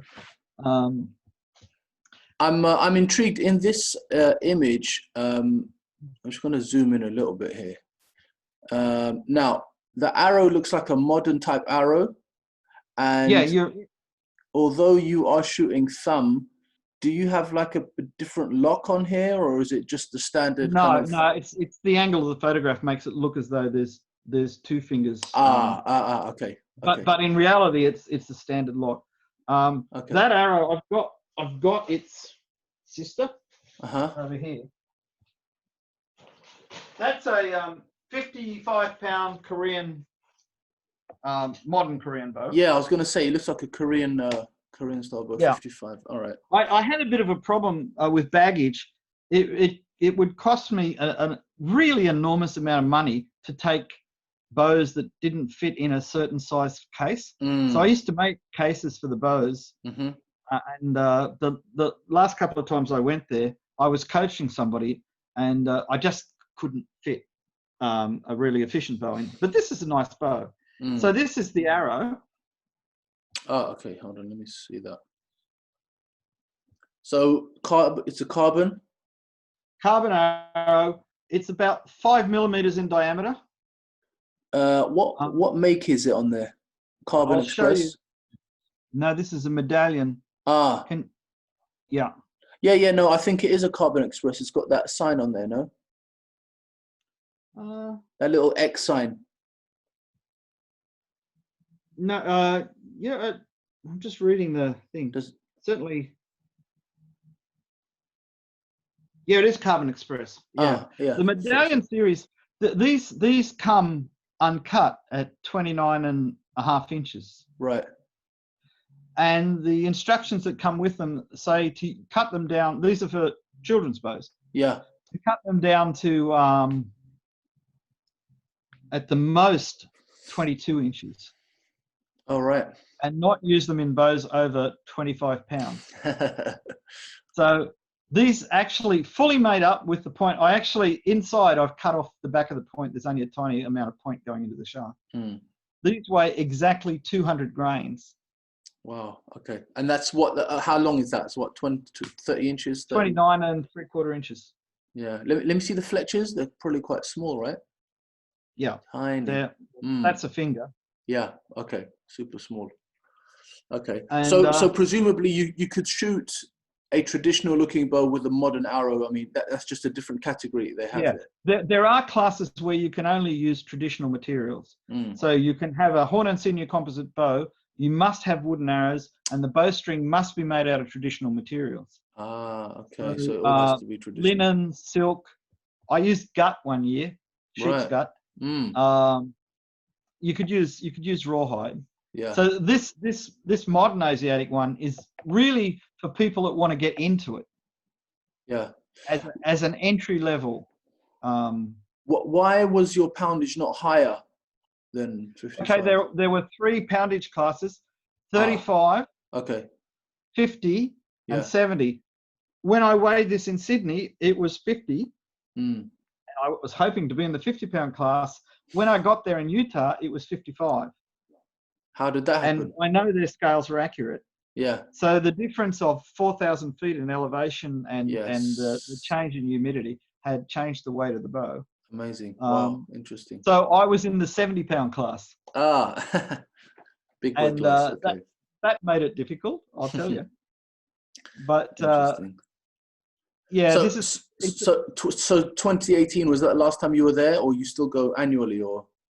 Well, I didn't go last year because I didn't have the spare money. Okay. I can imagine. Yeah, it's not something you get funded for, really, is it? Yeah. So a plumber ate my discretionary spending money when I had a plumbing problem that cost a lot of money to fix. Yeah. And well, this year there's some people want to have it on, but if I went to America, I'd have to spend 14 days in isolation when I came back. Yeah, of course. I don't want to do that. Yeah. Now this flight archery competition, is this? I'm going to be interviewing Jaap Kopperdry later this week. I think they had something to do with some type of. Was this their idea? Did they start this off? Yeah. They came along. In fact, one year I went and stayed with Jaap and Kay in Georgia, and then we drove up from Georgia to Utah, and all 3 of us took part in the flight archery. Awesome. And I flew on to Seattle to see my friends, or flew home. I can't remember what I did that year. This year in 2018, I flew into here, into Salt Lake City, and hired a car and drove out. And but Jaap. I've got some spectacular photographs of Jaap shooting, because Jaap, as I said the other day, is a great experimenter. Yeah. And he was experimenting with traditional string materials. So I've got photographs of him shooting an arrow and the string breaking in half at the middle as the arrow leaves. And I was using a camera that took rapid sequences shots. So we've got the string going up in the air, frame by frame, and then slowly spiraling back down. Awesome. And and he was so cool. Nothing bothered him. It was amazing to watch. He's really good. The last couple of years, he's been competing in the Japanese bow class, because he's an excellent Japanese bow maker. Yeah, And, I'm gonna be talking to him about that as well.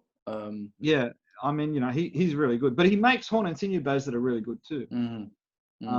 And so he's got a lot of talent, and he even makes regular recurve bows because he made one specifically for one of the competitions.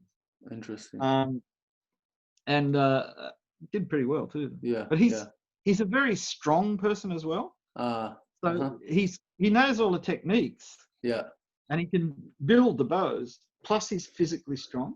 Right. So he can often do things that other people can't. Yeah.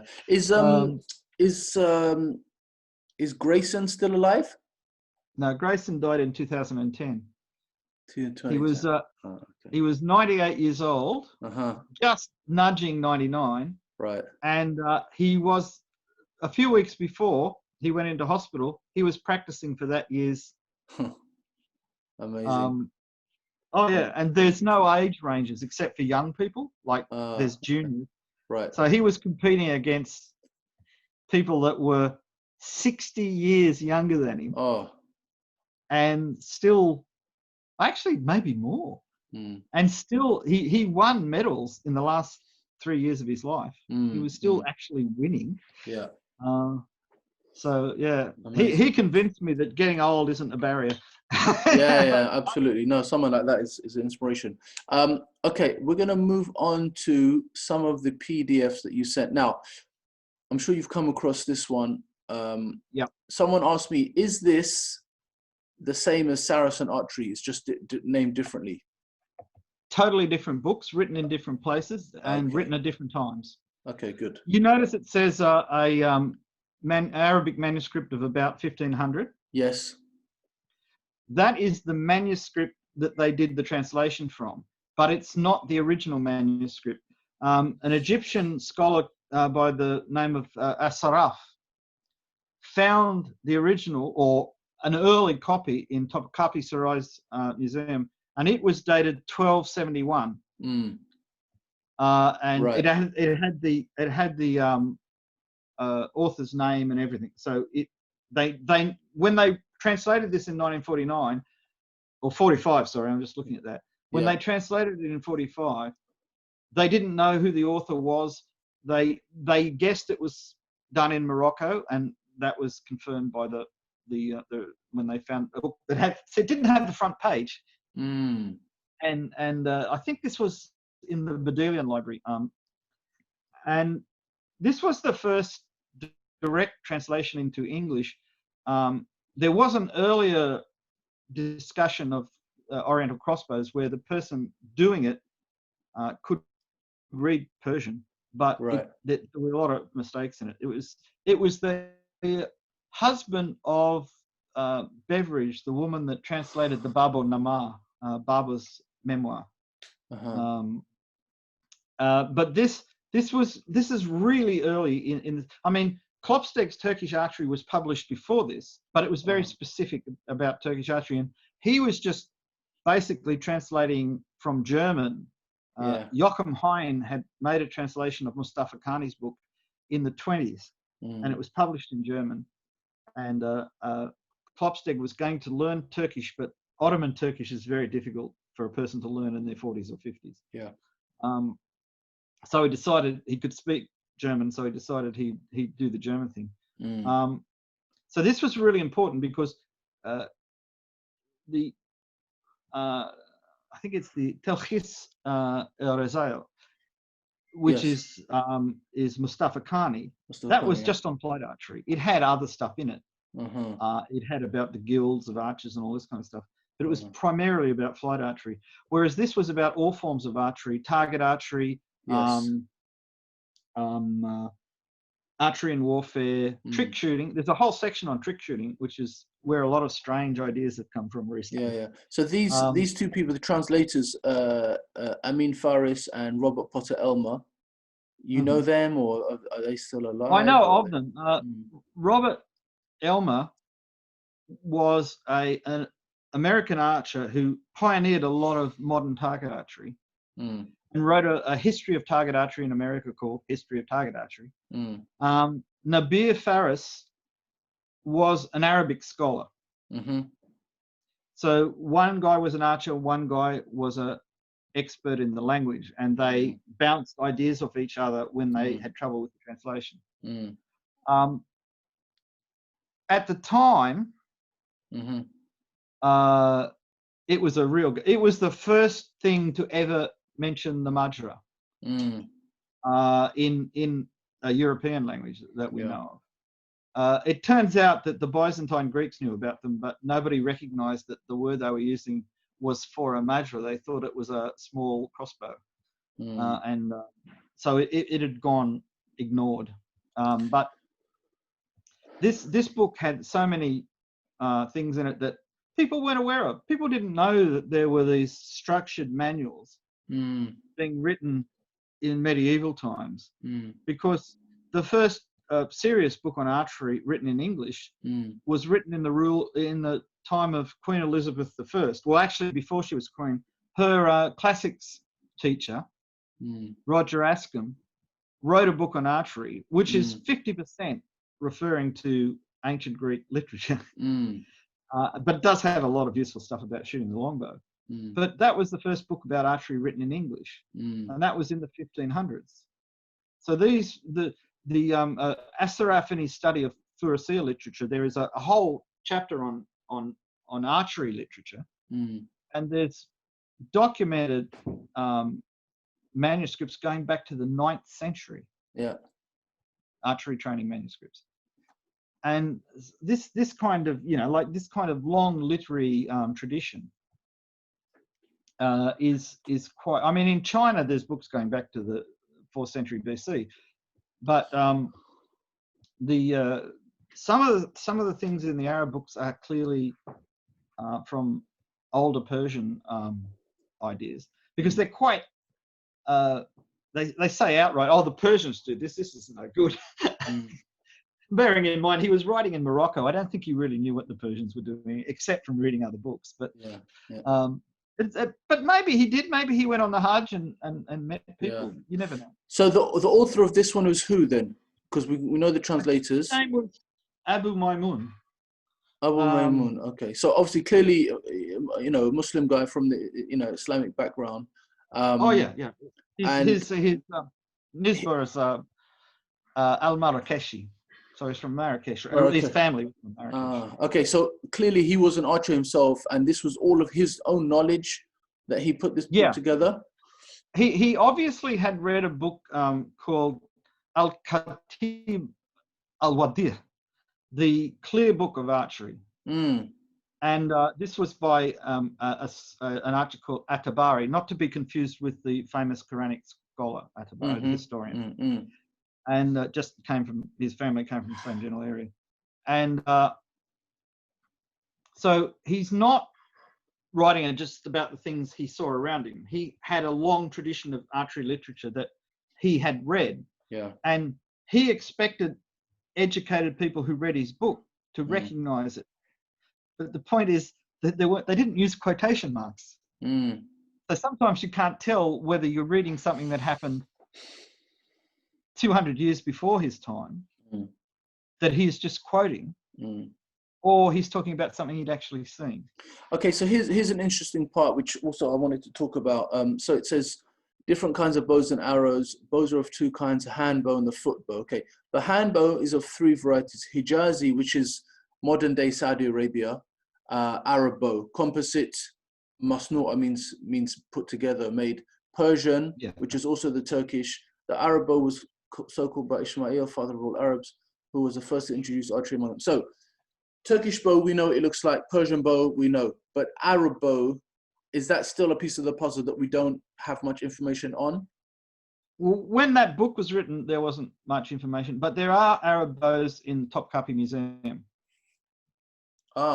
And there is a bow in the Hejaz, or at least I think it's in Medina, that belonged, according to the inscription on it, to Sa'd ibn Abi Waqqas. And so that there are composite bows from the Arab period still survive. Not a lot. And at the time this book was written, these people had no idea what was in Topkapi, because they'd never been there. and there were no books about what was in there. I Right. mean, to give you an idea of how obscure some of this is, there's a Turkish calligrapher who died in 1984, I think. Necmettin Okyay. Okay, yes. And he was trained as an archer. He knew how to repair bows and everything like that. McEwen went to Istanbul in the early 80s when this guy was still alive. Did they meet? They never met because neither one knew about the other one. What a shame. And they would have had a good time together. That would have been two mountains meeting together, man. Oh yeah. Because McEwen in his old age learnt Turkish, and he could already read Persian. Right. And so he could read Turkish in Ottoman script. So he was. Yeah. But I think it's good that you can learn a language that late in life. Oh, absolutely, yeah. It's I mean, I don't.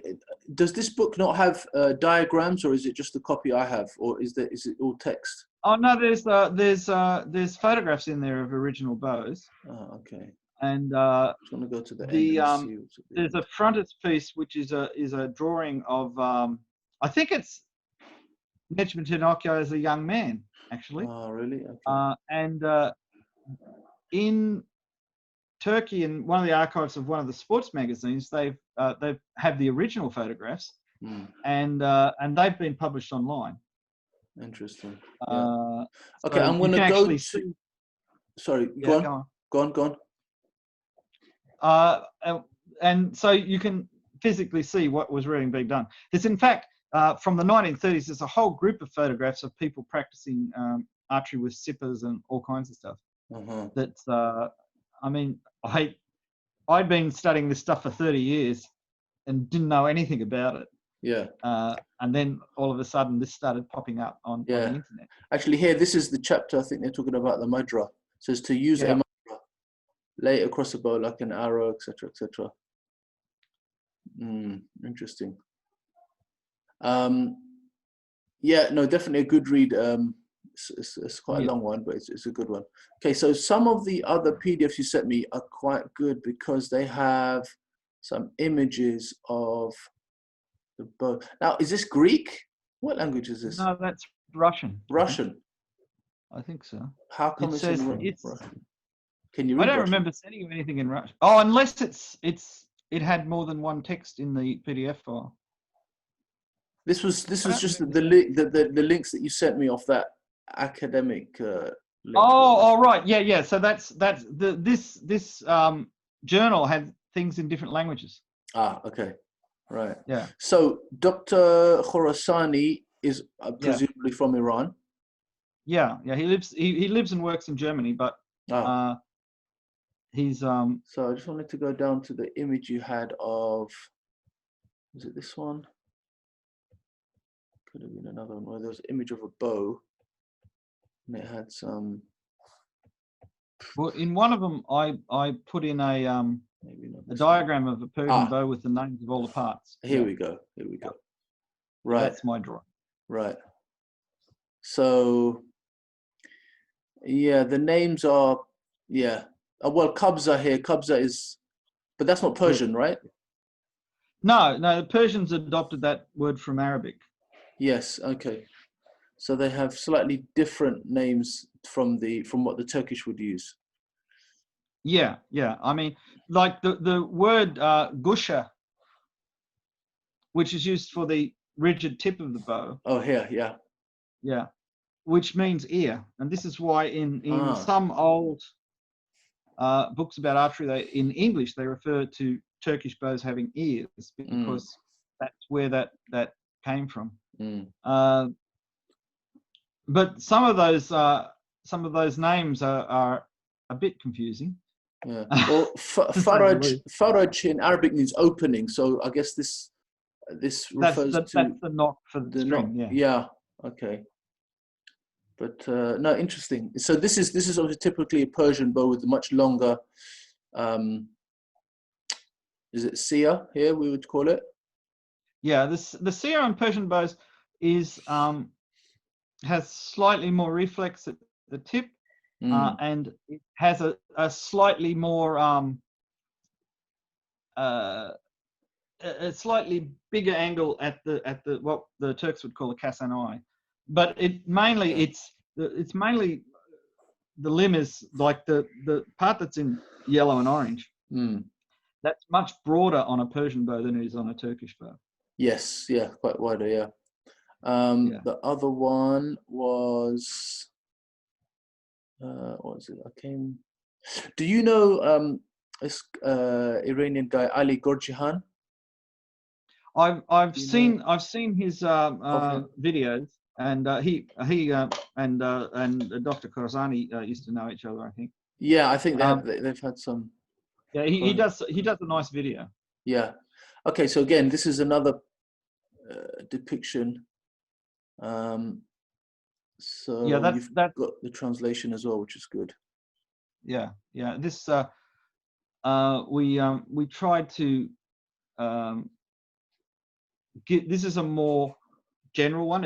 It doesn't go into like all those tiny little names for bits. The other one, that was from that particular manuscript. This one is pretty. So you can see Khane is the bending part of the bow. Yes. Gushe is the rigid part of the ear.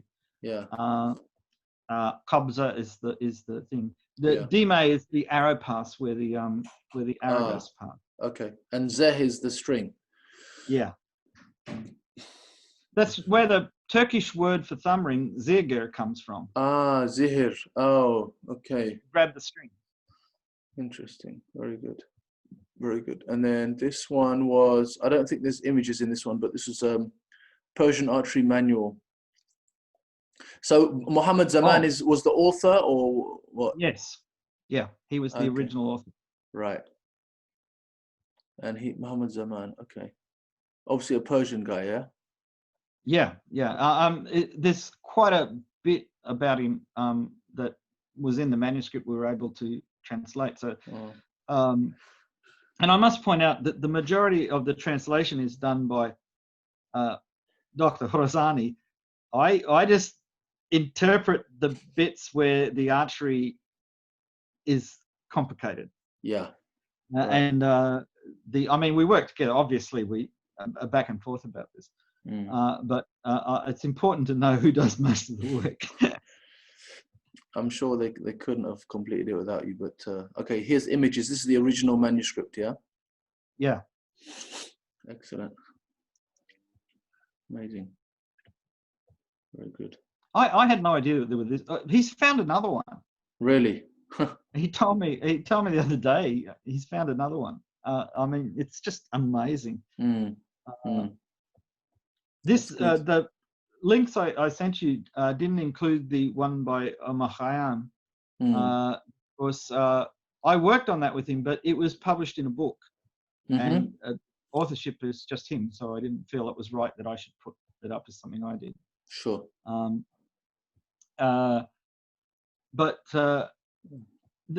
there's details in this. This one of them, I think it might be the Muhammad Zaman one. I'm not sure, because there were so many, and we did this over many years. Yeah. This is a big project. Sure. But it actually had all the rules for flight archery that they had in Iran.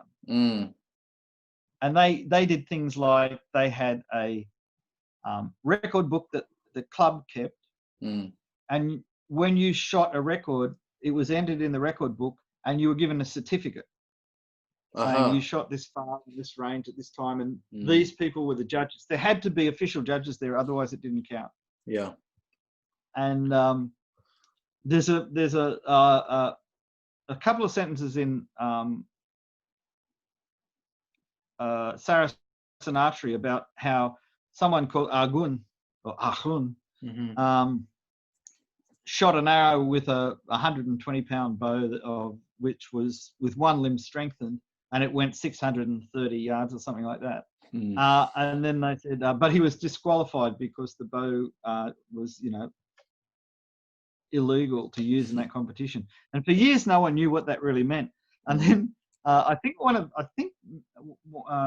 Metin Atesh or Murat found a thing which said that if you shot a certain kind of flight shot, you could only win it if you shot with exactly the same weight bow as the person that got the original record. So there's some where it was just open and you could shoot any weight, and there are others where you had to actually have the same weight bow, otherwise it was, you know, not part of that class. But it was very much like modern flight shooting. This is what really struck me when I found all these. Interesting. Yeah, no, I have to really go through all of this text, but I'm just reading it here. It's a lot of interesting stuff in there. Oh yeah. Okay, that was manuscripts. Okay, saddle making. Tell me a little bit about your experience with that. Obviously, you've got now experience with the quivers, with leather work. I mean, saddle making is kind of a different kettle of fish, isn't it? Well, yeah, horses have their own shapes, and you know, the purpose of the saddle is to make a shape that's comfortable for you to sit in and comfortable for the horse to have on its back. So It's got two parts: the part where you're sitting and the part on the horse's back. And it was only a few years ago that I stumbled across an English translation of a French manual that was written in 1924 by the general in charge of the Spahi cavalry in North Africa, the French army. And it basically was all the training. And the base text, I mean, it was from what people were really doing. This is the Moroccans and the Algerians, not what the French were doing. It was completely different. And he made a point: don't try and teach these people to ride like, you know, French riders. You just ruin them. Yeah. And the basic reference they were using was, I think, a 14th or 15th century Arabic manual called the Anaziri. Just translated into French, hasn't been translated into English as far as I know. And I haven't got a copy, which I'll eventually track it down. But this was riding on, you know, those high North African saddles that have very high pommels. And the bits they were using are what in English are called ring bits. So that there's a ring that fits in the horse's mouth and goes under its chin. And there are little bars, and the reins are attached to those. And the horses were trained so that if you wanted them to go left or right, just like cowboys do in America, you moved your hand so the rein touched the horse's neck, and it would know that's to go that way or that's to go that way. Oh, right. And you pull backwards and forwards. Like if you pull backwards, it's telling the horse to stop. Right. If you let it go and squeezed it with your legs, that's telling it to go forward. And it's got all of this. This is a military training manual. It's got everything about how to ride in the Arab style, which was stunning. I'd seen things that suggested that the people who wrote them had seen something like this, but I never knew where it was.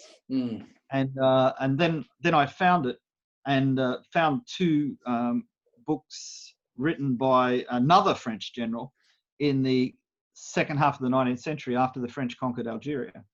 And they had a lot of trouble with the tribes, but they were very impressed by their ability as riders. And so they actually took a lot of note about what they were doing, and you know how this is the desert tribes, not the people living in cities.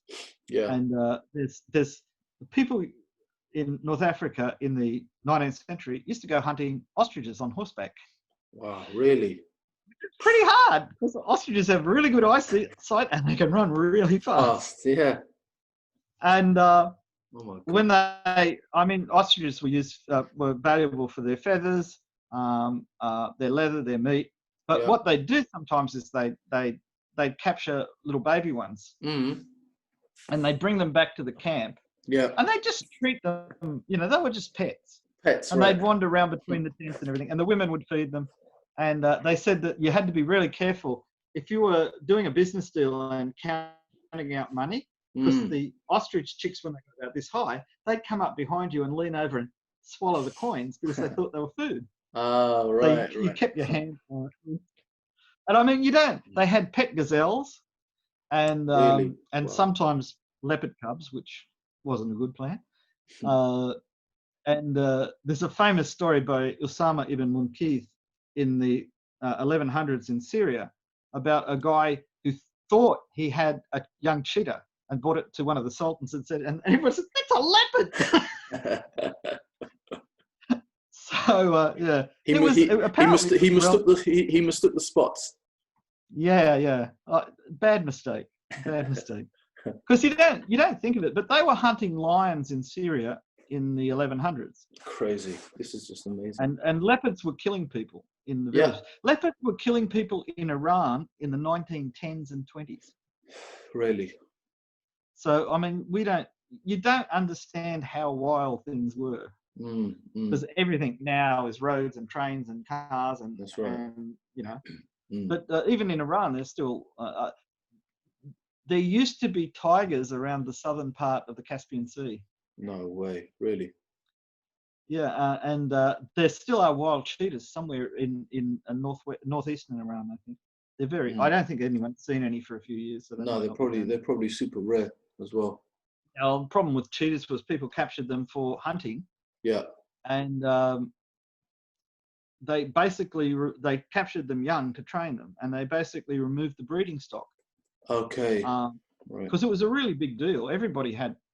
I mean, that's how you showed you were really important, is that you could have a guy with a trained cheetah coming around. Yeah, I remember some pictures. I can't remember where, but some like these dark-skinned people with like a cheetah lying down in front of them or something like that. So it was they used to have them sit on the back of the horse, behind the rider. Really? Wow. And they had like a hood for the cheetah, like a hawk would wear, to cover their eyes, so that when the game was nearby, they'd take the hood off and say, at them, and off the cheetah would go and knock the thing over. Amazing. Wow. So that was like the pre-hunting dog days. They had hunting cheetah. Oh no, they had hunting dogs as well. Oh my gosh. There's a painting from, I think it's the Khitan Liao dynasty in North China, and these nomad guys are out on their horses hunting, and one guy's got a saluki. Yeah. He's got one curled up in his lap, sitting on his horse. Right. And another guy's got one sitting on a cushion behind him on the horse. Crazy. These are their hunting dogs, and they're taking them out. Imagine you go out. You've got a hunting dog, you've got like a small hawk or eagle, and then you've got like a cheetah on the back or something. I mean, you can imagine an amazing arsenal of animals. And it's gone on for a long time. There are statues from the 7th century, like pottery tomb figures from the 7th century, of grooms with cheetahs on the back of their horse in China. I'm actually surprised the horse was. Well, the horse must have got acclimatized to the cheetah. It didn't get scared. Yeah, because cheetahs are temperamentally closer to dogs than they are to cats. And if you bring them up young, they will completely acclimatize themselves. Yeah. Again, from Usama's memoirs, his father had a cheetah, and it had a little bed in the courtyard where it would sleep. Mm-hmm. And there was a slave woman whose job was to feed it and clean up after it. Right. And he was really impressed. One day he came out and it wet its bed, or something like that. And she's berating this cheetah and telling it what a bad boy it is and everything like that. And he says, "These women are very brave." But these were kind of like his father had a pet hawk. I mean, a hunting hawk, but one that he had a little perch next to his bed. It stayed in his bedroom with him.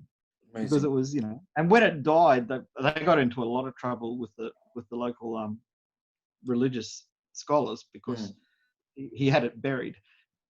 And I mean, it didn't have a tombstone, I suppose, but it was buried like we would bury a pet. Yeah. This is people 1,000 years ago who are acting just like we do. Yeah. Well, I guess they were these animals are part of the family. They kind of very close. So they're not just seen as a pet. They actually kind of part of the household. Yeah, because you have them for a long time. I mean, hawks don't live that long in captivity, but quite a few years. I mean, thank goodness they didn't know about cockatoos. because they live to be 70 or 80. Uh. But no, it's very interesting when you read things like that and you suddenly realise that, you know, you've got to conceive what is the household like, you know, what do people do? Yeah. What are the roles? One of the things with sorry, go on. One of the things, yeah. Well, one of the things that's not commonly realised, that, you know, when you see movies, people wear armour all the time. But in Osama's book, they used to go out to battle and they had their armour in little wicker baskets tied onto a pack horse, and they only put it on just before they went into battle. And he got into trouble by one of the Turkish generals. He said, "You haven't put your armour on yet." And he said, "Yes, I have." And he was wearing a double mail shirt that was sewn in between two padded layers. Oh, right. So it looked like he was just wearing a coat. Wow. And he actually cut it open to show this guy, to prove that he was wearing armour. Interesting. And but this thing about, you know, like, people, if you wore armour all the time, you'd just be too tired to do anything. Yeah, of course. Even light armour is really. Yeah, you'd never have it on all the time. I actually have a Turkmen bridle hanging up here, which Why, has all of why am I not surprised, Bede? Why am I not surprised? If you said, "Oh, I've got a whole row of chainmail here" or something, I wouldn't be surprised. I've got two lamellar armours. Come on, let's see what you got. Come on. All right. If you have this it. This is 19th century. Okay. It's a hunting bridle, a shikar bridle. Okay. And what's really interesting about it, assuming that I can reach it.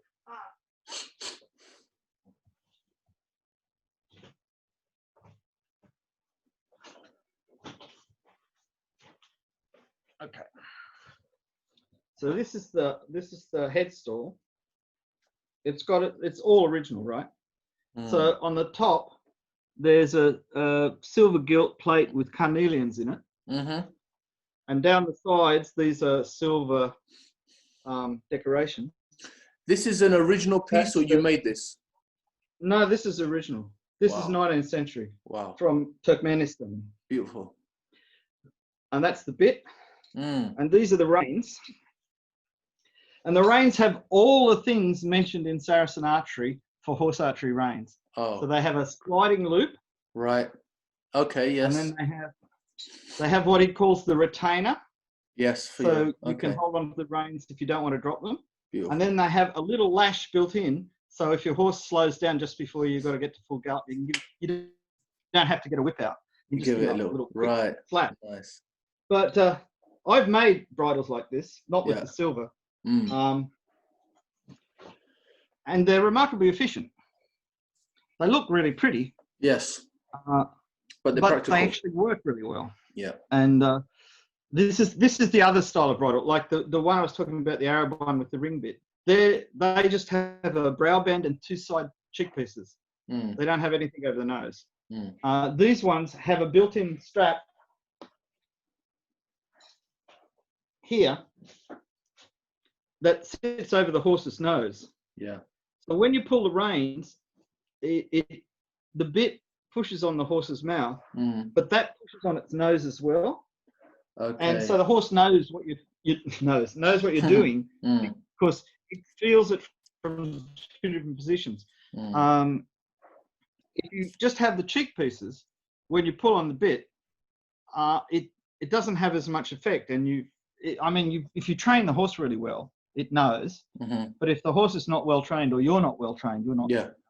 You can hurt the horse's mouth, or just teach it to ignore you, which is not a good plan. But the little loop and everything. I mean, the guy that was using this wasn't using a bow; he was shooting a gun from horseback. Right. But it was the same thing. When you shoot, like when they shot in the old days, you either dropped your reins onto the horse's neck, so you had both hands free, or you used that little loop so you could keep it on your little finger. Yeah. So when you drew back, I mean, the horse was trained that when you got it running in a straight line, and dropped the reins, it kept running. Yes. Until you picked the reins up and pulled them to one side. Mm-hmm. So it just ran in a straight line. That's how you train a military horse. Yeah. And so you could do anything you like. Mm. If you European writers about horsemanship, when they talk about these things, yes, well, you use your knees to turn the horse and everything like that. When you're standing up in the saddle and turning around to shoot, you don't want your horse to turn. No. Because you fall off. Yeah. Yeah. So you want your horse to go in a straight line, and then if you're charging a group of enemy and shooting at them, then you want it to turn really quick when you want it to turn, not when you're shooting. Mm. And of course, you can shoot as it's turning if you really want to. Mm. But for precision shooting, you're shooting either straight ahead, either side of the horse's head. So you're like that or like that. Yeah. Yeah. And you turn, and if the most sensible thing to do is turn to the right, which means that your bow is still facing the enemy. You shoot, and then you completely come around to go in the opposite direction, probably doing coming in like a V and coming out like the other side of the V. Mm-hmm. So you'd be shooting coming in straight down, shooting just as you turn, and then if they followed you, you shoot as you went away. Yeah. You normally wouldn't shoot as you went away if they weren't following you, because every kilometre per second your horse was going, or kilometre an hour or whatever, would be subtracted from the speed of the arrow. So your arrow would act like it was from a really weak bow. So why shoot an arrow that's not going to do anything? Yes. But if they chased you, that's when you shot them, because you're both effectively standing still relative to each other. Yeah. So it's actually easier to shoot them. Yeah.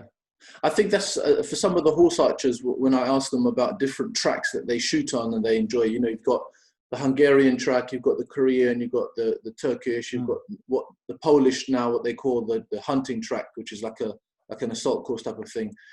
They feel that a very popular one is the Hungarian track, which they now call the tower track. So it's a fixed target with 3 sides, and you shoot in front of you long, and then to the side, and then you shoot the Parthian shot. Yeah. So they feel that's a lot more of a realistic one as well. I think they got that from Kashai. Yes. I think he invented that. Yes, I think he did. But the thing is that they mostly, at least in the old days when I saw Kashai do it, they didn't move very fast on the horse. No. They had a time limit. Yes. But it was. Well, this is one of the whole controversial things with his approach, is that people say the horses are not really going at a gallop or even a strong canter, and for him it's all about how many arrows you can get off rather than kind of speed and accuracy. But I mean that's a whole other thing there. But I've got a book published in Russia during the Soviet period on minority people's sports, and there's a whole section on horse archery because it was still being practiced in Georgia and some of the little republics up there, and that's the only one where they've got a long range shooting from horseback that I've ever seen. They did have the kabak and Kharaj shooting down, but they did have a long range version. The Chinese military exams for horse archery was like Japanese yabusami. You had 3 targets and you had to hit them with 3 arrows. Yeah. And you were disqualified if your hat fell off. Don't know why. Oh, okay.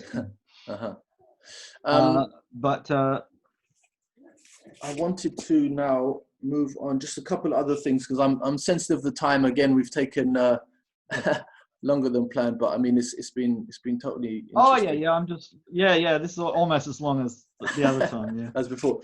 I was going to show you a book too. Okay. I meant to. Go on then. All right. This is by the same guy that did that Ilm fi Anushab. Yes. Yeah. Okay. And the title of the book, which is on the inside, is Munyatul Ghuzat. And this is a summary of Fursiya, which is sword, lance, bow, and I mean, it's like that other book, the Anushab book. It's in the original Kipchak Turkish. It's in modern Turkish, and it's in English. And the sections on horsemen, there's a whole section on how to mount your horse. There's a trick in here I didn't know of, and I told somebody about it. No, that's how my mother used to mount a horse. Really? And, you know, obviously things. Yeah. But I'm just trying to find it's got some funny little phrases at the end of each chapter. Usually they're kind of quite proper things to say, like God is the one who helps and brings good luck. Right. And another one is knowledge is good and ignorance is bad. And then at the end of another chapter, he just says, and that is that. So there. It's great stuff. But it had the sword exercises on horseback are really interesting too. And it has the 4 styles of lance work, which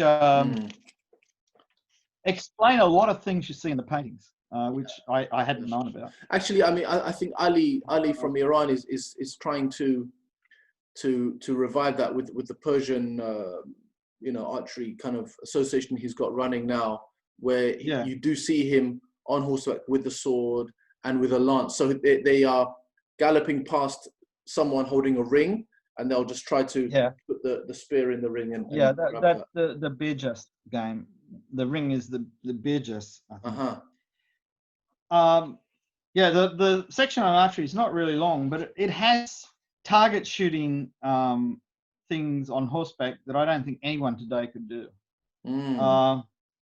So they have a thing called a barjas, which is Burgess. It's like the ring. And he says, then erect 10 Burgess, 5 of them on your left and 5 of them on your right at various places. The distance between each of them should be in accordance to the limit that we have mentioned earlier. This is how fast you can draw an arrow out and nock it and shoot it. Take 10 arrows that are suitable for this practice, hold 5 of them together with the grip of the bow and insert the other 5 between the fingers of your right hand. Then, when you finish shooting the arrows that were between your fingers, take the arrows next to the grip and insert them between your fingers and shoot as before. These arrows should be thin so that they will fit between your fingers while you shoot. And then the end of this one is, and only God knows better. But the point is that you've got 5 targets on that side and 5 targets on that side, as close together as you can put them and draw an arrow in time. And you've got to gallop through and hit all 10. Wow, that's just... I mean, this is seriously hard stuff. That is high-level stuff, and, for sure. Yeah, I mean, you know, a person like me, who was a poor rider at the best of times, would find that next to impossible. Yeah. I'd have trouble doing that walking. Yeah, exactly. I mean, when you think about it, how hard is that going to be? I think someone, but only there like are other things. Mihai Cosme nowadays, someone like that could probably attempt that, but again, being able to actually do that is another thing. Yeah, and this is still using traditional draw and everything like that. I mean, Mihai tends to vary away from that. True. But yeah, it is that skill in fast shooting. But it's a demonstration sport. It's not. I mean, they trained to do things like this so that if they were in battle and they had to draw and shoot quickly, they could. It wasn't to train them to draw and shoot quickly all the time. Because if you did that with a 90-pound bow and you shot 30 arrows in a couple of minutes, what would happen? You'd be buggered. Yeah. You wouldn't be able to do anything. You would be so tired. Yeah. And it's like they were doing an armor test on Todd Todeschini's channel on YouTube, and they got Joe Gibbs in to shoot a heavy longbow, and he brought along a 160-pound longbow, and he said, I can shoot a 200-pound longbow, but after 6 arrows I'd be useless. Yeah, whereas a 160-pound one I can shoot all afternoon. And I'm quite impressed that he could do that, but in fact, I'm very impressed by his shooting longbows. But that's the thing. Fast shooting is easy to do with light bows. It's not easy to do with heavy bows. And what is the advantage? But on the other hand, the advantage of the training is it means that if all of a sudden you see a guy over there who's not looking, you can get your bow out and shoot before he turns around. It's that fast reaction time. There's a lot of discussion in things about what do you do when you meet an enemy that's coming towards you from the left. Particularly in Manyatu, they're talking about what do you do if a guy with a lance is approaching on your left and he's such and such a distance? Do you put your bow down? Do you take your sword out? Do you do that? And I mean, this is the summary. The original Arabic work was much bigger and had more detail in it. In fact, there's a chapter heading in there for shield, and there's no chapter because it didn't exist. It didn't get. But the stuff on lances, one of the things that people are always talking about lances is you've got your lance out in front of you, and what if somebody gets in too close? Well, there's a whole thing in there about how to hold your lance a forearm short of the tip, and how to still, so you could use it like a sword. Wow, interesting. And and you can see this in people holding lances right up close to the tip. And if you didn't know why they did it, it looks really crazy. But it's because you're too close to use the full length of the lance. And like in British lances of the 19th century, they only had one place to hold the lance, and they would never hold it any other place. It was, and so if somebody got in too close, you had to drop your lance and draw your sword, which wasn't very practical. Yeah.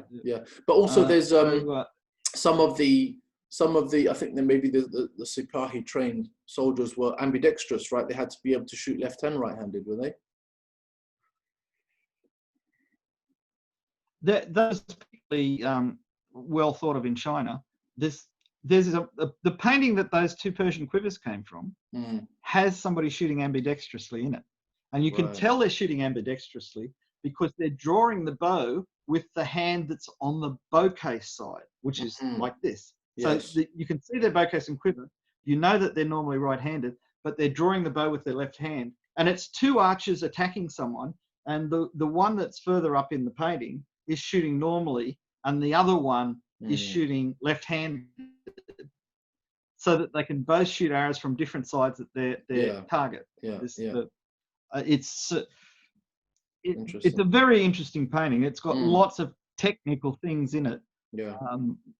I mean, you can actually, if you get a ruler and put it on the arrow, you can see exactly where the arrow is pointing at. The painter that did this was very precise. Spot on. Whether the people that paid for the painting actually understood how good it was is a different matter. But, absolutely. That was one of the things that we noticed. Go on. Yeah, I was going to say, so on a more personal basis or question, and I like to kind of just find out from every archer, people do archery for a number of different reasons. For some people it's just a hobby or a sport, or some people it's a little bit more personal or religious. So for yourself, what have you found from, if I could say, an esoteric or a spiritual aspect from your many years of archery and research and things like that? Has it become more of like more than just a hobby for you? Has it become anything a bit more of it like a discipline or spiritual for you? Or it's profoundly relaxing, because to do it correctly, you've got to completely calm your mind. You can't be distracted. So it gives you the opportunity of pushing everything out of your mind that's distracting you, and then just calming right down, and then performing an action. And that action is like a pointer telling you how calm you are. The less calm or random the arrows land, the more calm, the more precise. And it's not meditation so much, but it's a very good way of calming the mind, focusing the mind, and just doing that simple thing. Some people do this just driving a car. Right. They're so concentrated on the process of driving, on the people around them and all this. They're not listening to the people in the car next to them. They're not listening to the radio. It might be on. They're just focused on driving. And they move into a different stage of consciousness. I find with archery, it has several layers of interest to me. So there's the historical interest, there's the technical interest, there's the can I do what these people used to do interest. But the physical process of shooting is profoundly calm, and you kind of get to a stage where I mean, Zen. People come and talk to me while I'm shooting all the time. Yeah, it's a kind of Zenish thing. I actually knew a guy who was trained in Kudo. He was a teacher actually of Kudo, and we talked about this a bit. And the problem with Zen is they like conundrums and they're humorous people, Zen people, and he would say something that totally silly, and it'd be a day later that you'd realise that he was sending up something where you were getting too serious about something where you should have just been, chilling out and doing it the right way. And that kind of thing, it's very hard to put into words. It's very easy to teach someone to shoot. And I mean, I don't have many students, but I have a few. And what I found is that if you explain it correctly, not say, put your hand here and put your hand there and do this and do that, but tell them why they're doing it, they can feel when their body is doing it correctly. The person, even though they don't have a lot of experience, can feel that feeling. And they get the same enjoyment out of archery that I get, which is this kind of actualization of a thought. The thought being hitting the target. Yeah. The actualization is going through all these things and having the arrow hit the target. And I find after an hour's archery, whether I'm tired or not tired, I'm calm. And it's more just tranquil. I mean, some people, some people take drugs to calm down. I find this an easy way of calming down. And I mean, it's not like going to the football and shouting for your team. That's not calming. But that's, I mean, that's kind of gives the opposite effect, doesn't getting it? things out of you. Yeah. The ultimate thing is you've got all that out of your system and you're calm again. But archery is a different kind of calm because it's physical and mental at the same time. So your brain has to be calm, but it has to be focused. Your body has to be in balance. In one of the Persian manuscripts, one of the qualities of an archer that they talk about is elegance. And what they mean, have your body balanced and, nothing like this or whatever, so that everything looks effortless, even though, it's really quite difficult. I don't quite approach that, but there is a thing, like when I draw a bow, it goes exactly where I want it to go. Whereas you can see people fiddling because they haven't really found their right place. Everybody's physique is slightly different. And you don't necessarily do it exactly the same as everybody else. If you see someone shooting and you say, his elbow's too high, his shoulder is too high, whatever. Well, it might be a mistake, but it works for them because of the way his joint. And you've got to give people a chance to express that. If it turns out they come to you and say, I keep getting a sore shoulder and this is not working, well, maybe they're doing something wrong. And you can help them with that. But if they're happy and confident, I mean, I know a guy who, in the flight archery thing, who does what everybody would consider a really bad thing, which is he advances his left shoulder into the path of the string. And I've seen him tear, he shoots 100-pound bows. I've seen him tear his shirt, like tear the pocket off his shirt and, to the skin with that happening. But he's comfortable shooting those heavy bows in that posture. Okay, right. And who am I? I can't draw that bow. Each to his own. So you've got to give people the ability to try things. And if they want to change, you can provide them with options. When I train someone from the beginning, it's different. If I'm teaching you to shoot, then what I want to do is give you the best, most simple system, the one you can remember, and the one that will give you the best performance. When I had a friend who lent me some thumb rings once so I could learn how to make thumb rings and taught me a lot about thumb draw. And the first time I went over to his place to shoot, he said, all right, we're going to go out. Now, if you use a big target, you won't know where to shoot on the target. So what we're going to do is he got a plastic bottle top and put it on a string. And he said, that's what we're going to shoot. And I said, can you hit that? And he shot straight through the bottle top. Oh, wow. But I said, all right, you're pretty good at this. And he says, nah. My first shot is always really good. After that, I'm terrible. But he wasn't. He was really good. It's kind of like it's like that idea of aim big and you miss big. But if you aim at something small, then if you do miss, you're going to miss only slightly. So your accuracy will be a bit better, right? Exactly right. There's an old Chinese story about an archer whose master told him to concentrate on a flea until the flea was as big as an elephant. Right. He said, then go out and shoot. Interesting. And there's in the I think it's in Arab archery, there's a whole series of getting a thread and putting a ring on it, and then putting another thread with a little lead weight and trying to cut the thread. Wow. Right.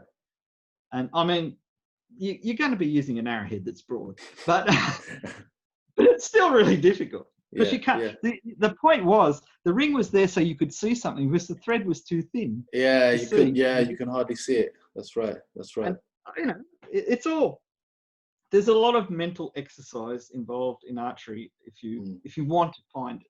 Yeah, absolutely. I mean, if you just want to go out and hunt deer, and you've bought your compound bow and you've got your sights and you've got your release and you're very happy with it, well, that's fine. Because at that level, archery is a tool. Yeah. You want to study historical archery like I am, then you want to find out how people really shot. Yeah. Yeah. And so therefore, there is a goal in the shooting separate from just hitting the target.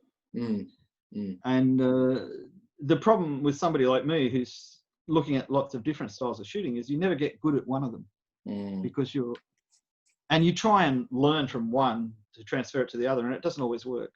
So there's shooting when you're way back here, and there's shooting when you're here. Yeah. And they're different. In one, when you're out like this and shooting, you're aiming with your whole body. Right. And it's really quite accurate once you get the knack of it. Yeah. When you're shooting like this, you're often aiming with the point of the arrow. Correct. Because everything's much closer. Yeah. And this is you've got to do it. I mean, somebody provides you with the equipment and shows you how to use it, but you've got to do it to find out whether this one is good for you or that one is good for you. Yeah, absolutely. So okay, Bede. So we're gonna. I usually kind of wrap up the. I mean, I really would like to go on longer, but I'm sensitive of taking too much of your time, and you've already given us so much information to chew over. So I like to finish off with a couple of quick fire questions. Excuse the pun. So these are just kind of getting people's views on these short questions. So. Do you prefer to shoot laminate or composite bows? When I like shooting composite bows a lot. I've only got 3 shootable ones, and they're quite delicate, and it's very hot and humid in Sydney. So for special events, I like shooting the composite bows because they are so smooth and comfortable to shoot. But for everyday shooting, I use laminated bows because they're much more easy to transport and things like that. I mean, the closer the laminate bow is to a composite bow in feel and performance, the more I like it. Yeah. So the goal is composite bow performance. Yeah. And some of the laminate bows that I've used really are. Yeah. They do feel like shooting a composite bow. Yeah. Yeah. Okay. Wood or carbon arrows? Again, it depends. For practice, I like carbon arrows. Yeah. Because I don't care if they break. Right. Well, I find wood and bamboo arrows are more comfortable to shoot, more forgiving, more predictable. But it takes me a lot longer to make a set of barreled wooden arrows. It takes me a lot longer than going and buying some carbon shafts and fletching them and putting points and knots on them. So there's a practicality to it. Sure. But I was shooting a Korean bow with a Korean bamboo arrow and a Korean modern materials arrow. I don't think it was carbon fiber. It was some kind of fiber like that, modern fiber structure. and the bamboo arrow performed so much better. I mean, Really? it just shot. Yeah. It went where I was looking, whereas the other one tended to consistently go one side or the other. I mean, they say bamboo so is like the natural carbon. Is that correct to say, or? Yeah, because it's hollow, there's no weight in the center. Though I must admit, nearly all the bamboo arrows I've picked up recently have been heavier than the wooden arrows that I've been using. Hard. See, a tube concentrated on the surface, and bamboo has all of its strength in that, like 3 millimeters from the surface down. So having a hollow center. What about the nodes that are in the bamboo shaft? I mean, they have to be straightened out. Are they good or bad for the shaft? Okay, well, in bamboo, the nodes are really massive inside. A lot of people say, oh, you know, bamboo always breaks at the nodes, but it depends on how it's been cured. When you make bamboo arrows, you get rid of the nodes on the surface, so you've got a perfectly straight shaft or a perfectly tapered shaft, depending on the piece of bamboo. But inside, there is these little blocky. They're still there. Creepers. Yeah. But it doesn't much affect. Oh, I've got some bamboo shafts that a friend gave me, and the Chinese arrow maker Tiger in China sent me some bamboo shafts once, and I used them in a flight shoot for broadhead flight shoot, and they performed nicely. They were very good at that. The difficulty with bamboo shafts is you can nearly only buy socketed arrowheads. And to mount a socketed arrowhead on a bamboo shaft, you've got to glue a piece of wood inside the shaft. Yeah. And you can't use a tool for shaving the bamboo because the fibers lift up. So what you've got to do it on a belt sander or something, or a grinding wheel to get the taper to fit the thing on. So, I mean, if you're just putting tanged arrowheads in, bamboo's great. And the old Indian ones I have, which are reed rather than bamboo, but what they basically did was they filled the end up with a kind of tree resin, which they heated up until it was soft, and then you stuck the tang in, and it set hard, or whatever. And so, I mean, the old way of doing things would work really well, but it's to get consistent tanged arrowheads is at the moment quite difficult. It's not impossible. I bought some off Yarp actually, and they were made in India, and they were really nice, really nice. Interesting. These are target heads, but hard steel, much harder than the ones you buy for Western archery. So you know, each thing has its own special. Yeah. There's pros and cons to that. What's your favorite bow to shoot? Your bow, the type of bow? The one I'm shooting the most at the moment is a Chinese-made laminated Turkish-style bow. What it does that makes it good is it has very small tips. See, what people do wrong when they make any kind of bow is to make the tips massive, to make them look pretty. Because all that mass disrupts the performance of the bow.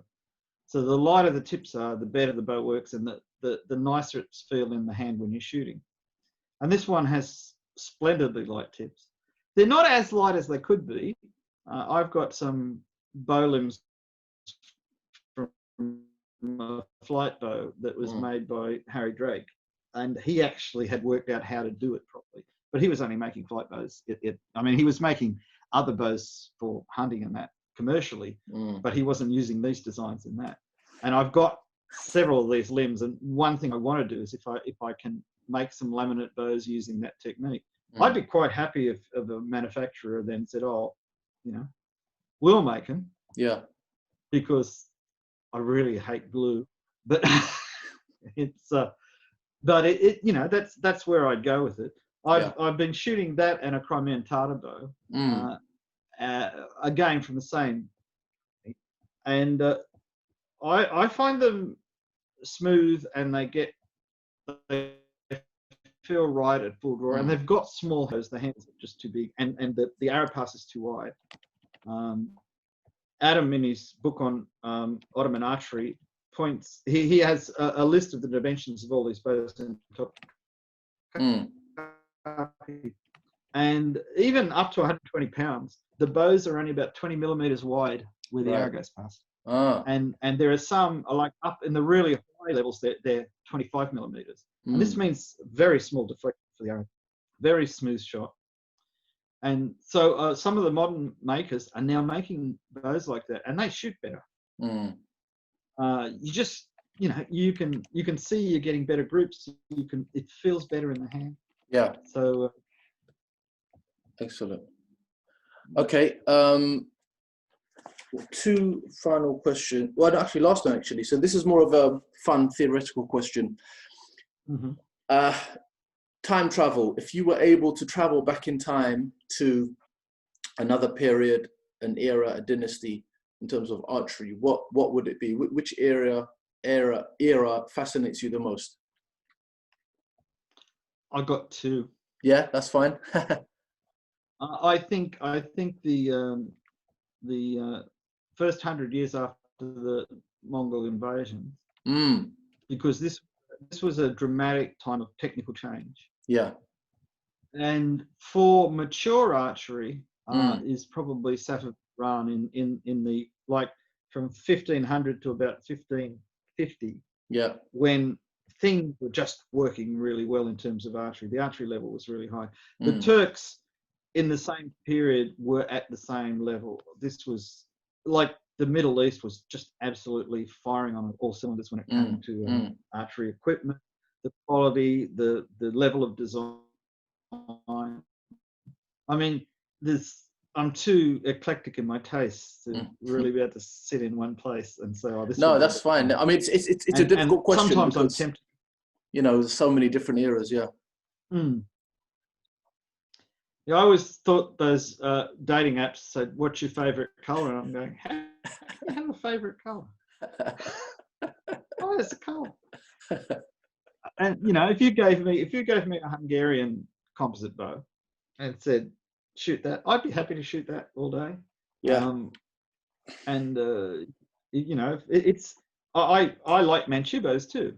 The proper draw weights are a little bit much for me. But that really long draw and using the jade rings and everything. Yeah. So that's really, I don't know, it's very satisfying. And I mean, you know, the other thing is you watch these huge arrows going through the air. I mean, they're so big.